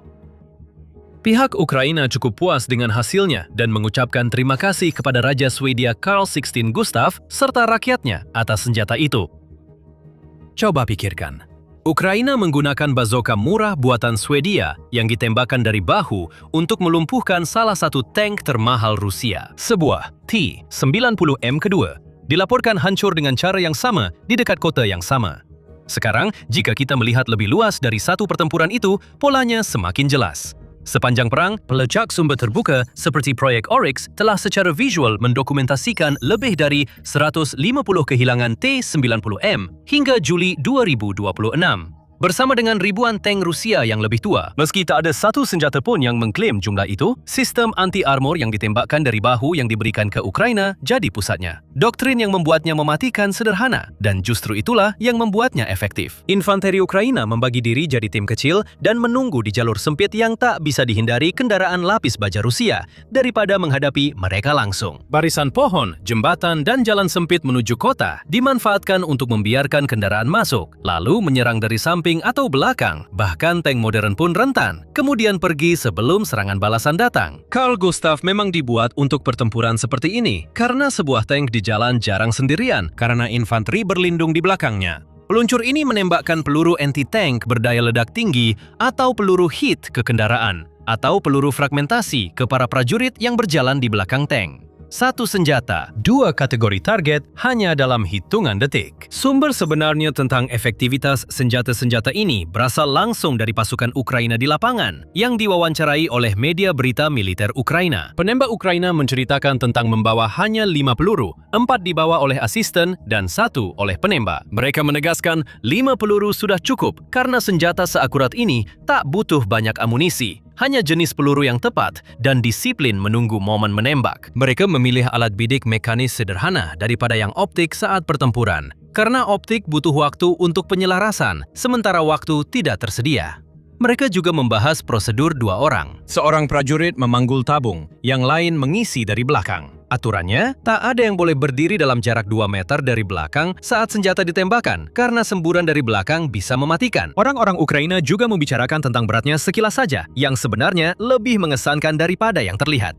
M2 Carl Gustaf, yang bisa dibilang merupakan model yang awalnya paling banyak digunakan sejak tahun 1960-an, memiliki berat 14,2 kg. Penerusnya, M3, yang tampaknya merupakan model yang pertama kali dikirim ke Ukraina dari Kanada, menurunkannya menjadi 10 kg. Dan desain terbaru, M4, hanya berbobot 6,6 kg, sepertiga lebih ringan dari model sebelumnya. Untuk memahami mengapa senjata ini bekerja, kita harus mulai dengan satu kata kunci dalam namanya yang sering diabaikan. Tanpa recoil. Ketika meriam konvensional menembakkan peluru berat, recoilnya bisa mematahkan bahu manusia. Carl Gustaf mengatasinya dengan fisika, bukan elektronik. Saat penembakan, sebagian gas pendorong yang telah dihitung dikeluarkan dari belakang tabung melalui nosel kerucut. Ledakan ke belakang menciptakan dorongan balik yang hampir menetralkan momentum maju proyektil, yang memungkinkan prajurit membawa meriam portabel dan hanya merasakan dorongan kuat ke depan saat menembak.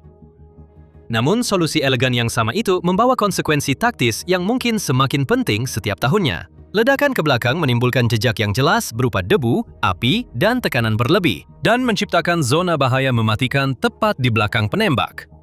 Di medan perang yang semakin diawasi oleh drone dan kamera termal, ledakan ke belakang seperti suar yang menandai posisi penembak. Jadi kru dilatih menembak lalu segera pindah. Prinsip recoilless inilah yang memungkinkan senjata ini ada dan membuat penggunanya harus bergerak cepat untuk bertahan hidup. Pilihan desain kedua yang membedakan Carl Gustaf dari hampir semua senjata di kelasnya adalah larasnya sendiri beralur spiral. Ini berarti larasnya dipotong dengan alur spiral yang memutar proyektil saat keluar dari tabung, menstabilkannya di udara seperti putaran yang menstabilkan lemparan bola football atau peluru senapan. Ini bertentangan dengan hampir semua senjata bahu sejenis selama 1 abad terakhir, termasuk bazooka Amerika, Panzerschreck Jerman, dan RPG Soviet yang sangat umum, yang mengenai tank itu untuk pertama kalinya pada tahun 2022. Peluncur roket ini menggunakan laras halus dan mengandalkan amunisi itu sendiri yang memiliki sirip untuk menstabilkan dan mencapai target. Bahkan variasi senjata anti-tank yang lebih modern biasanya menggunakan desain laras halus. Amerika Serikat menggunakan peluncur roket sekali pakai M72 LAW selama beberapa dekade sebelum memperkenalkan AT-4. Peluncur recoilless sekali pakai rancangan Swedia lainnya yang secara bertahap mengambil alih banyak peran anti-armor yang lebih berat sementara LAW tetap digunakan. Namun, proyektil yang berputar dengan sistem recoilless yang memungkinkan peluru membawa lebih banyak propellan, Carl Gustaf mendapat kecepatan dan akurasi lebih tinggi pada jarak jauh. Beberapa perbandingan menyebut proyektil Carl Gustaf meluncur keluar dari tabung dengan kecepatan beberapa kali lipat lebih tinggi daripada peluncur roket. Dalam praktiknya, akurasi dan jangkauan, Carl Gustaf berada di antara 600 hingga 700 meter. Dengan penembak berpengalaman, dapat mencapai lebih jauh lagi terhadap target besar yang diam.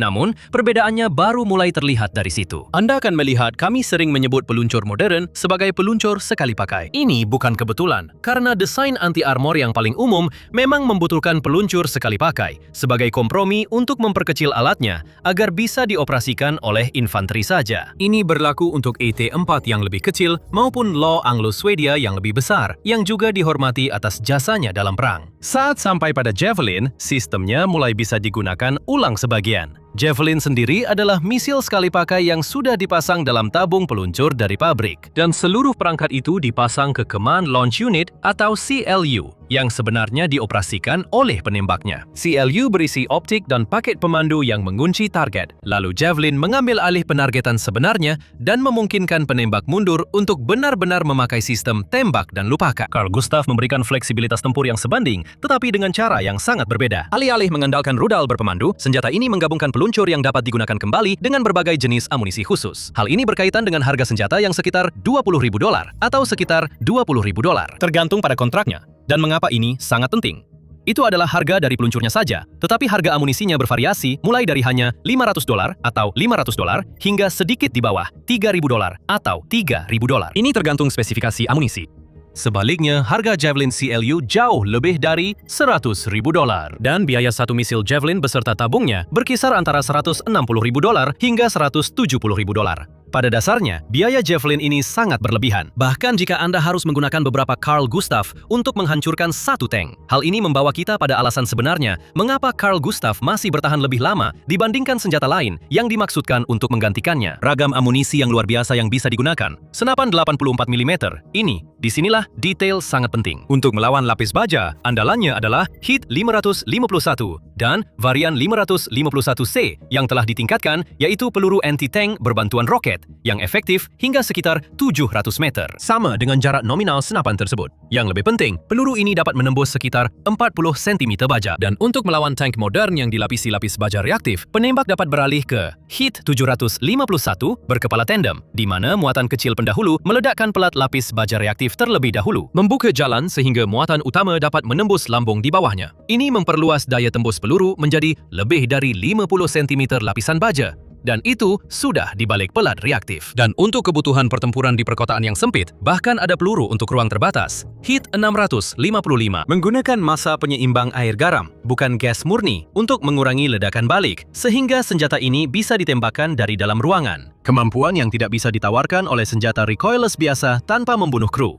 Pada dasarnya, ini memungkinkan terciptanya penembak jitu anti-tank dari posisi di dalam atau di atas bangunan biasa. Kini, selain urusan lapis baja, keluarga amunisi ini seperti satu kompi pendukung infanteri yang dipadatkan dalam satu tabung. HDP 502 adalah peluru dua fungsi yang mampu menghancurkan baja ringan, bata, dan bunker. Sumbunya bisa diatur, penembak untuk meledak saat benturan atau sesaat setelahnya agar meledak di dalam dinding. ASM 509 adalah amunisi khusus anti-struktur untuk meruntuhkan bangunan dan benteng, sedangkan MT 756 menggunakan muatan tandem untuk menembus posisi yang diperkuat dan membunuh apapun yang berlindung di dalamnya. ADM 401 membawa lebih dari 1000 flashhead untuk pertahanan jarak dekat melawan infanteri di tempat terbuka. Keluarga High Explosive HEI 441 melemparkan fragmentasi hingga 1 km jauhnya dan dapat diatur untuk meledak di udara di atas pasukan di dalam parit. Dengan pengembangan terbaru adalah 441E atau peluru 448 yang diumumkan pada tahun 2022.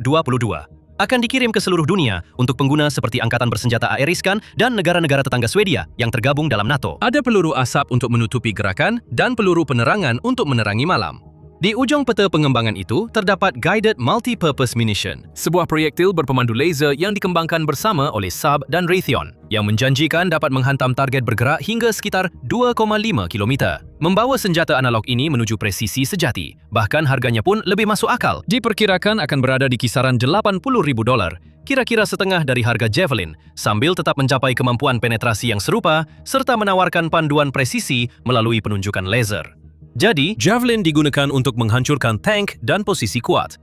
Carl Gustaf adalah senjata paling mendekati jawaban universal bagi infanteri. Jika Anda ingin melihat lebih banyak perkembangan senjata dari Swedia, Amerika Serikat, atau kekuatan militer besar lainnya, pastikan berlangganan acara militer. Kami membahas berbagai jenis senjata dan penggunaannya dalam pertempuran nyata di Ukraina dan tempat lain. Kembali ke Carl Gustaf. Penting untuk ditekankan bahwa meskipun efisiensi senjata ini terletak pada fleksibilitas dan kemampuannya untuk digunakan kembali, senjata ini tetap memiliki beberapa keterbatasan. Amunisi hit lama sulit menembus lapisan komposit tebal dan lapis baja reaktif di depan tank tempur utama modern. Itulah sebabnya serangan yang berhasil di Ukraina hampir selalu berasal dari sisi, belakang, dan atas, serta alasan mengapa amunisi tandem diciptakan. Fleksibilitas memakai amunisi yang tampaknya tidak cocok, dikombinasikan dengan kemampuan tembak dan lupakan, isi ulang cepat, serta kemudahan penggunaan membuat senapan ini tetap relevan selama 8 dekade evolusi lapis baja. Inilah alasan mengapa Carl Gustaf tetap menjadi salah satu senapan recoilless portable yang masih digunakan hingga kini.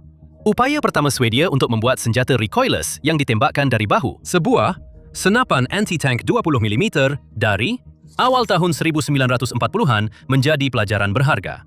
Desainnya nyaris tidak mampu menembus lapisan baja tank-tank di akhir perang dan hanya diproduksi dalam jumlah kecil. Pelajaran dari kegagalan ini, meski bisa membuat senapan anti-lapis baja recoilless, membuat amunisi yang benar-benar efektif menghancurkan target jauh lebih sulit. Proyektil kecil yang padat tak lagi mampu menghancurkan tank dari depan, sehingga dibutuhkan hulu ledak berbentuk khusus yang lebih besar. Pada 1946, konsep ini diperbesar menjadi 84 mm. Cukup besar untuk membawa hulu ledak khusus. Senjata ini mulai digunakan militer Swedia pada 1948. Dari sana, senjata ini seolah menolak untuk menjadi usang. Pertama kali digunakan dalam pertempuran oleh pasukan PBB Swedia di Kongo pada awal 1960-an. Pada Perang Falklands tahun 1982, marinir kerajaan Inggris menggunakan Carl Gustaf untuk melumpuhkan sebuah korvet Argentina, menghancurkan peluncur misilnya. Medua dari tahun 1960-an digantikan oleh M3 pada tahun 1990-an. Pada 2014, M4 yang ringan menggantikan M3. Dengan komponen titanium dan serat karbon, M4 lebih ringan dan bisa menembakkan ribuan peluru. Sedangkan laras M2 hanya tahan sekitar 500 tembakan. Umur laras M4 sekitar 1000 tembakan. Senjata ini sangat mengakar dalam pertempuran modern, terbukti dari banyaknya negara yang mengoperasikannya. Karena senjata yang awalnya milik Swedia ini kini digunakan dalam berbagai bentuk oleh lebih dari 40 negara. Amerika Serikat adalah contoh bagaimana desain Swedia bisa mengungguli senjata buatan dalam negeri di pengembang senjata yang bisa dibilang terbesar dan paling terkemuka di dunia. Operator khusus Amerika sudah memakai Carl Gustaf isi ulang sejak puluhan tahun lalu. Angkatan Darat reguler mulai memakai M3 pada 2014. Tahun berikutnya, targetnya minimal 1 unit di tiap peloton infanteri, disusul M4 yang lebih ringan. Kemudian perang di Ukraina mengubah bisnis yang stabil menjadi sangat ramai. Polandia menandatangani kontrak tempur darat terbesar yang pernah disebut Saab pada tahun 2024, senilai sekitar $1,2 miliar. Dan semuanya digunakan untuk senapan Carl Gustaf, amunisi, dan pelatihan. Jepang, Lituania, dan negara-negara Baltik ikut bergabung. Pada tahun yang sama, Saab mulai membangun pabrik khusus di India, pabrik produksi pertamanya yang sepenuhnya dimiliki di luar Swedia, dan mulai memperluas produksi amunisi. Swedia mengeluarkan ratusan juta dolar untuk mengganti sekitar 1,5 juta peluru yang sudah dikirim ke Ukraina dan negara-negara sekutu sebagai pengganti donasi mereka. Senjata, berusia 80 tahun, tidak akan dipakai dalam skala besar kecuali sangat berguna. Ini membawa kita ke perkembangan terbaru dalam daftar, yaitu peluru HE-448 yang telah disebutkan, yang dipasaskan dengan perangkat pengendali tembakan yang disebut FCD-558.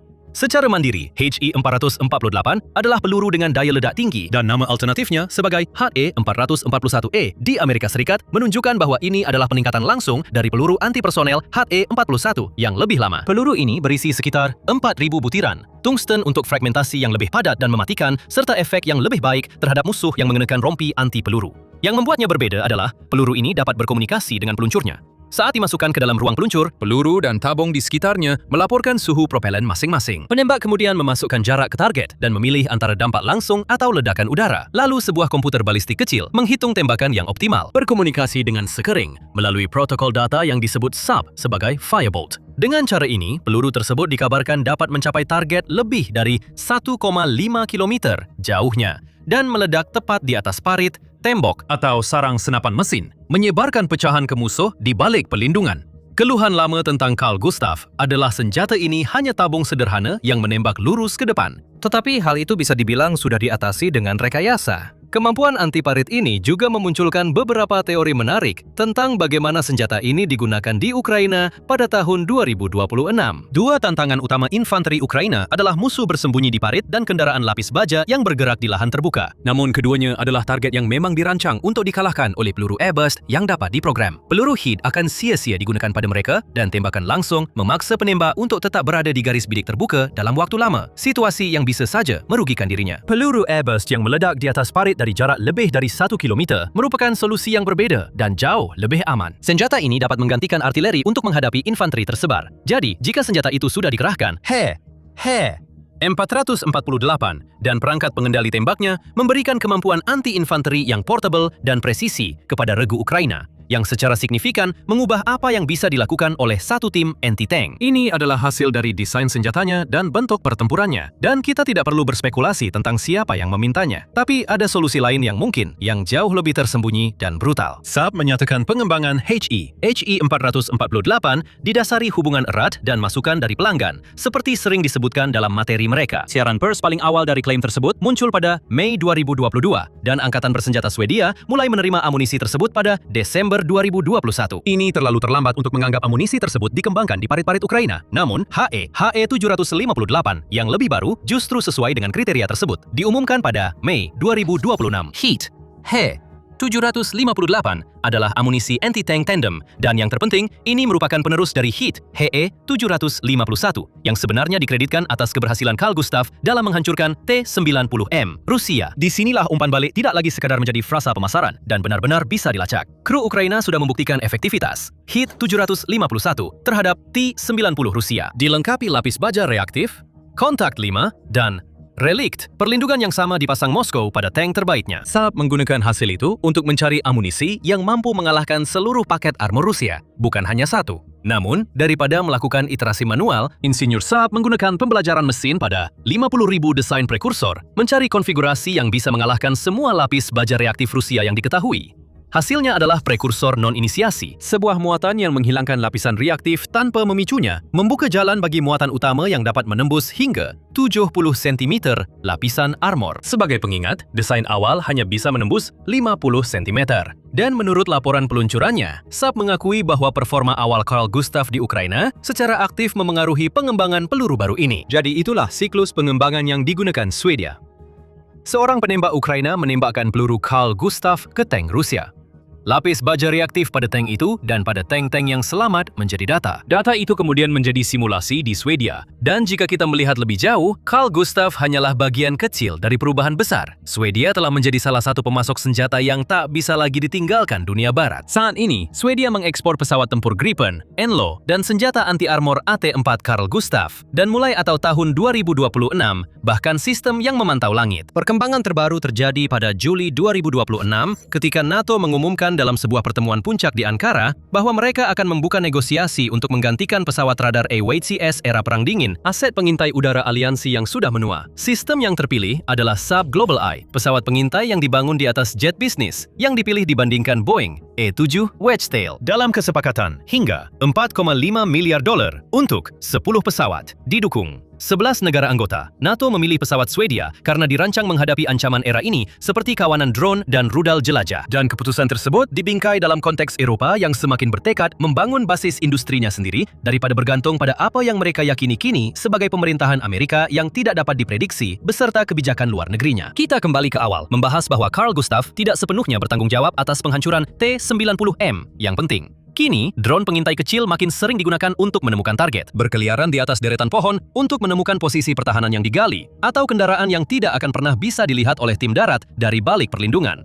Kru drone kemudian memberi petunjuk kepada kru anti-armor untuk menyerang dengan satu tembakan yang tepat sasaran. Pasangan ini memanfaatkan keunggulan masing-masing. Drone murah digunakan untuk pengintaian karena mudah dikorbankan, sementara peluncur membawa daya tembak meski biayanya lebih tinggi. Amunisi ledak udara terprogram seperti ETHE-448 membuat kombinasi ini makin mematikan karena drone bisa memastikan posisi musuh dan penembak dapat mengatur peluru meledak tepat di atas mereka. Waktu tidak berpihak padamu.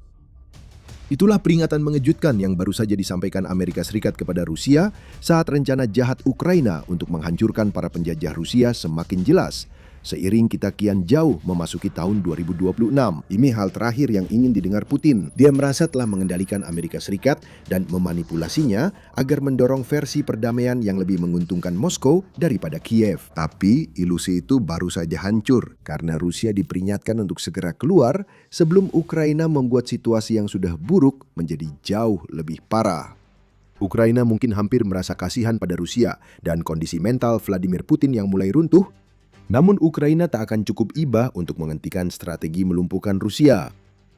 Saat wakil tetap Deputi AS-REK untuk PBB dan Negrea berdiri di depan Dewan Keamanan Perserikatan Bangsa-Bangsa pada 22 Juni, dia mengucapkan kata-kata yang sangat mengejutkan Putin.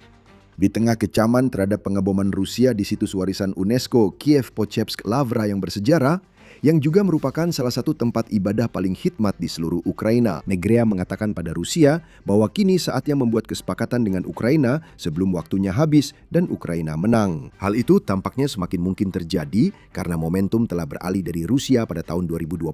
Rusia sebaiknya membuat kesepakatan. Waktu tidak berpihak pada Moskow, Negrea menyatakan. Dan jika Putin berpikir sejenak bahwa ini hanyalah pendapat satu perwakilan ASAS dan yang lainnya masih percaya bahwa Rusia akan menang, maka dia sangat keliru.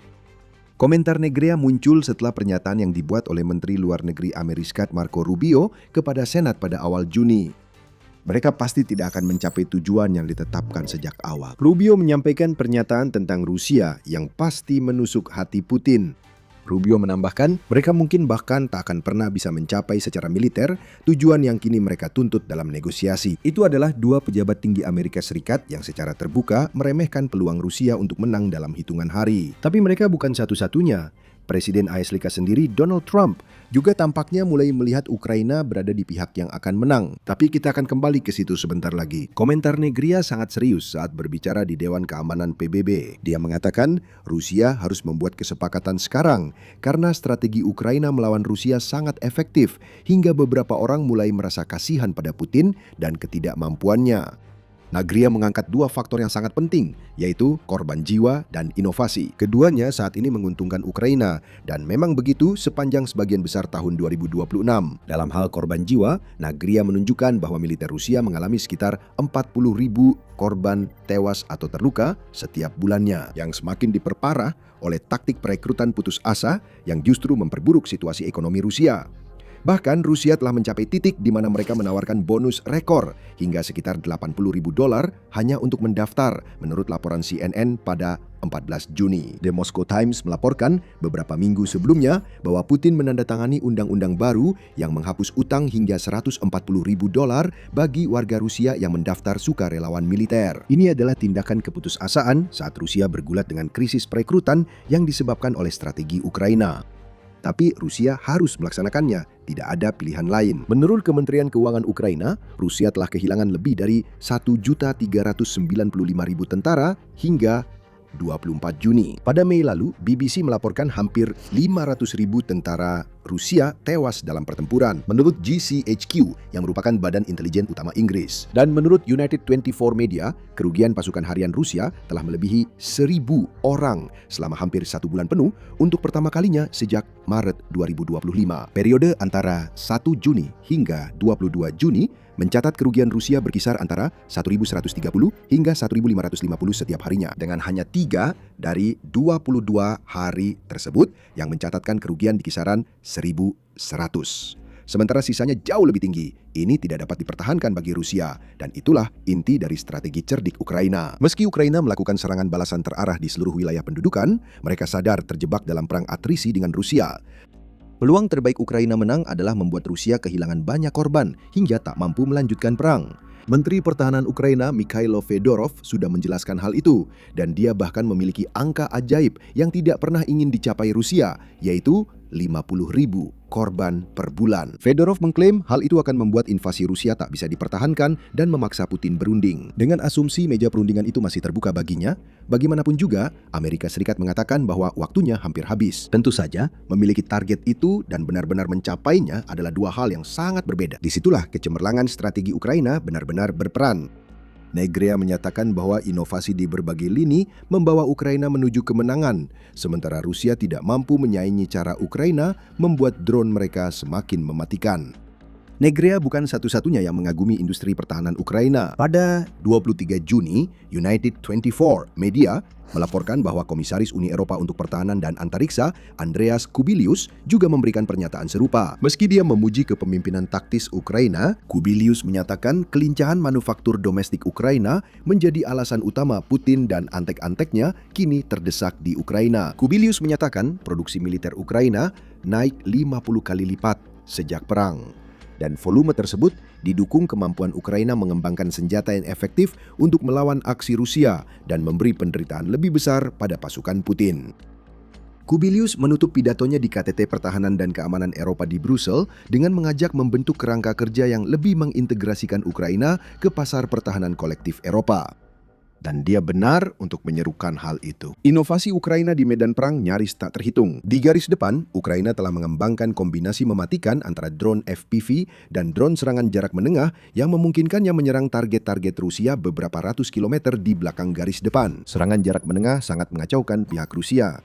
Program pelumpuhan logistik Ukraina memberi insentif kru drone untuk menghancurkan jalur dan kendaraan pasokan, sehingga Ukraina dapat mengisolasi Crimea dan mencegah suplai ke garis depan. Ditambah serangan ke pusat komando dan kendali dan fasilitas militer lain seperti titik peluncuran drone. Dan hasilnya adalah strategi yang membuat serangan garis depan Rusia makin lemah. Itulah mengapa kita melihat begitu banyak korban.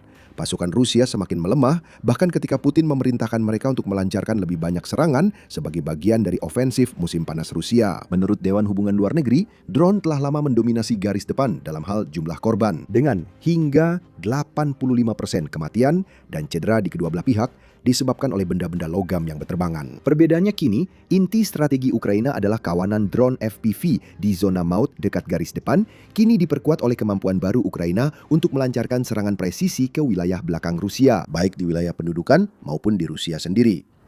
Dewan membahas penggunaan Hornet bertenaga AI oleh Ukraina yang hanya berharga $10.000 Amerika Serikat dan telah menjadi kunci dalam kampanye pelumpuhan logistik. Generasi baru drone ini memicu perhitungan ulang total tentang bagaimana kedua belah pihak menggunakan sumber daya mereka. Bagi Ukraina, lebih banyak drone dan volume serangan yang lebih besar memperkuat hasil kerja yang telah dicapai. Perhitungan Rusia lebih sederhana dan tidak efektif. Putin tampaknya hanya mengandalkan pengorbanan lebih banyak prajurit. Strategi itu kurang berhasil karena tantangan rekrutmen di Rusia. Dan inilah salah satu alasan utama mengapa Nagria mengatakan bahwa Moskow kehabisan waktu untuk duduk di meja perundingan. Lalu ada Presiden AS Donald Trump. Dalam laporan tanggal 23 Juni, Financial Times mengungkapkan bahwa dukungan dan pujian Amerika Serikat terhadap strategi Ukraina sampai ke kursi kepresidenan di Gedung Putih. Media melaporkan Trump dan Presiden Ukraina Volodymyr Zelensky berbincang lama saat makan malam di Evian Le Bain sebelumnya pada bulan Juni. Dengan Trump dikabarkan mengatakan bahwa dia sangat terkesan dengan hasil militer yang berhasil dicapai Ukraina sejauh ini di tahun 2026.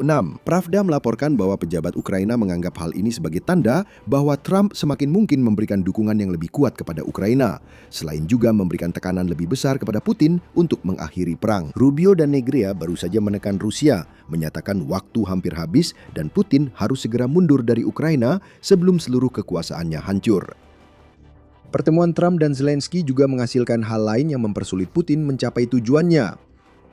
Sebelum membahas itu, ini pengingat singkat bahwa Anda menonton acara militer. Jika Anda belum berlangganan, sekarang adalah waktu yang tepat untuk menekan tombol itu agar lebih banyak video kami muncul di feed Anda. Putin benar-benar murka atas semua perkembangan ini. Saat Amerika Serikat secara langsung meminta Putin untuk kembali ke meja perundingan dan menerima kenyataan bahwa Rusia sedang dalam posisi lemah, Putin benar-benar kecewa pada Trump. Putin tentu tidak akan mengatakannya langsung karena terlalu pengecut. Ia memakai Menteri Luar Negeri Rusia, sekaligus salah satu dari banyak corongnya, Sergei Lavrov, untuk menyampaikan pesan itu. Pada 23 Juni, Lavrov mengeluhkan bagaimana AS tampaknya mundur dari peran sebagai mediator yang objektif dan bahwa ASS tampaknya telah melupakan pernyataan yang dibuat Trump pada tahun 2025 yang menunjukkan bahwa ASS condong ke pihak Rusia. Itu terdengar seperti amukan Rusia bagi kami dan Putin belum selesai mengecam Amerika Serikat melalui kroni-kroninya. Berita Amerika Serikat melaporkan bahwa selama 3 hari hingga 23 Juni, ada 3 pejabat Rusia yang mengeluhkan Amerika Serikat tidak menepati janji. Lavrov adalah salah satunya. Sebelum dia, ada ajudan Kremlin Yuri Usakov yang menyatakan hanya Rusia yang masih berkomitmen pada kesepahaman dengan Amerika Serikat, sedangkan pihak lain belum sepenuhnya menjalankan perannya. Setelah Lavrov mengeluh, wakilnya Sergei Ryabkov juga mengatakan bahwa ASEC telah menyimpang dari kesepahaman mendasar yang dicapai dalam KTT Alaska 2025, sambil menambahkan, kami juga melihat kebijakan Washington makin mendekati kebijakan anti-Rusia ekstrim yang dijalankan oleh sekutu Eropa terdekat Amerika Serikat seperti Inggris dan Prancis. Lavrov menindaklanjuti komentarnya dengan mencatat bahwa harapan apapun bahwa ASEC bisa menjadi mediator yang jujur telah runtuh, yang berarti Rusia akan dipaksa untuk melanjutkan invasi. Kemunafikan yang terang-terangan dalam komentar-komentar ini sungguh mencengangkan. Tindakan Rusia di sini hanya pelampiasan amarah Kremlin karena Putin merasa tak bisa lagi memanipulasi Amerika Serikat agar mendukungnya. Semua kebohongan tentang kemajuan Rusia dan kemenangan yang katanya tak terelakkan di Ukraina telah terbongkar oleh strategi cerdik yang membuat Ukraina berhasil mengambil inisiatif dalam perang. AS telah menyadari dampak dari strategi tersebut dan Putin mulai putus asa. Dia mulai memproyeksikan kesalahannya sendiri ke pihak lain. Financial Times melaporkan Putin berpidato kepada lulusan militer pada 23 Juni. Dalam pidatonya, Putin menyebut serangan jarak menengah dan jauh Ukraina sebagai tanda keputusasaan karena Ukraina tak mampu menghentikan kemajuan Rusia di garis depan. Untuk apa serangan drone ini? Serangan terhadap sasaran sipil, militer, dan infrastruktur? Untuk mendestabilisasi masyarakat dan menciptakan semacam ketidakpastian soal tindakan angkatan bersenjata Rusia. Putin menyampaikan pidato yang tidak peka, mengabaikan taktik Rusia selama perang kepada tentara yang akan segera dikirim ke garis depan untuk mati. Tentu saja, itu omong kosong. Rusia justru kehilangan banyak wilayah pada 2026 dengan April dan Mei sama-sama menjadi bulan ketika Ukraina mencatat keuntungan wilayah bersih atas Rusia menurut Institute for the Study of War. Masalah Putin kini adalah kenyataan alternatif yang ia ciptakan sudah tak lagi cocok. Amerika Serikat bisa melihat kebohongan itu. Demikian pula Eropa. Dan lebih merugikan bagi Putin, banyak warga Rusia juga mengetahuinya. Pada 22 Mei, New Voice of Ukraine melaporkan bahwa pejabat Rusia telah mulai bersiap untuk dunia setelah Putin karena mereka yakin sistem pemerintahan yang ia buat, termasuk invasi ke Ukraina, sudah tak bisa bertahan lagi. Anak-anak dipindahkan ke luar negeri karena pejabat khawatir mereka terjerat kasus pidana jika tetap tinggal. Seorang pejabat anonim merangkum suasana di jajaran menengah dan atas di Rusia, menyatakan ini masa sulit, sekarang sudah jelas dan tidak perlu berbohong. Namun tetap saja, Putin dan para kroninya berbohong. Sekarang mereka melakukannya karena putus asa dan marah, bukan karena yakin kebohongan itu akan membuat AS berpihak pada mereka. Dan Putin seharusnya marah. Di luar semua klaim Amerika Serikat bahwa Putin seharusnya menyerah sekarang, serta dukungan penuh Trump terhadap strategi militer Ukraina, ada satu hal di atas segalanya yang membuat wajah Putin memerah. Manuver Patriot. Jika Anda pikir pujian Trump atas strategi Ukraina adalah berita utama dari pertemuannya dengan Zelensky, Anda salah. Zelensky melaporkan bahwa setelah pertemuannya dengan Trump, baik Presiden Amerika maupun Rubio telah merespons secara positif gagasan untuk mengeluarkan lisensi bagi perusahaan pertahanan Eropa agar mulai membangun rudal pencegat Patriot. Ini kabar besar. Zelensky menyatakan ini pertama kali ASEC merespons positif gagasan itu dan menambahkan mitra Eropa Ukraina punya kemampuan teknis untuk melaksanakannya. Yang dibutuhkan kini hanyalah persetujuan pribadi Presiden Trump. Bloomberg melaporkan bahwa Trump juga memikirkan lisensi rudal Patriot ke produsen luar Amerika Serikat saat KTT Kelompok 7 di Perancis. Media mengklaim Trump kini berencana meminta produsen pertahanan Amerika melisensikan teknologi rudal Patriot ke Eropa dan Ukraina, sehingga Ukraina bisa mengatasi kekurangan rudal Patriot. Ini memungkinkan Rusia meraih beberapa keberhasilan dengan rudal balistik dalam beberapa bulan terakhir. Mereka ingin melakukannya. Kami akan mempertimbangkannya, kata Trump kepada para wartawan pada 17 Juni. Dan topik mengenai lisensi tampaknya dibahas secara rinci, secara tertutup dalam pertemuan tersebut. Jika ISS menyeru Putin keluar dari Ukraina, itu terasa seperti pukulan telat. Pengungkapan ini menjadi pukulan telak yang langsung menghantam pemimpin Rusia itu. Kampanye udara Rusia adalah satu-satunya hal yang masih bisa diandalkan oleh mereka sekarang. Kegagalan di darat dan ketidakmampuan melindungi Crimea tidak banyak membantu Rusia memenangkan perang. Namun, ketika Ukraina mulai kehabisan rudal pencegat Patriot, rudal jelajah dan balistik Rusia semakin sering mengenai target mereka. Ini terlihat jelas di bulan Mei. Pada bulan itu, Rusia meluncurkan 8.351 aset udara ke Ukraina menurut laporan Pravda. Itu adalah rekor dan pertahanan udara Ukraina kesulitan menghadapi rudal-rudal tersebut.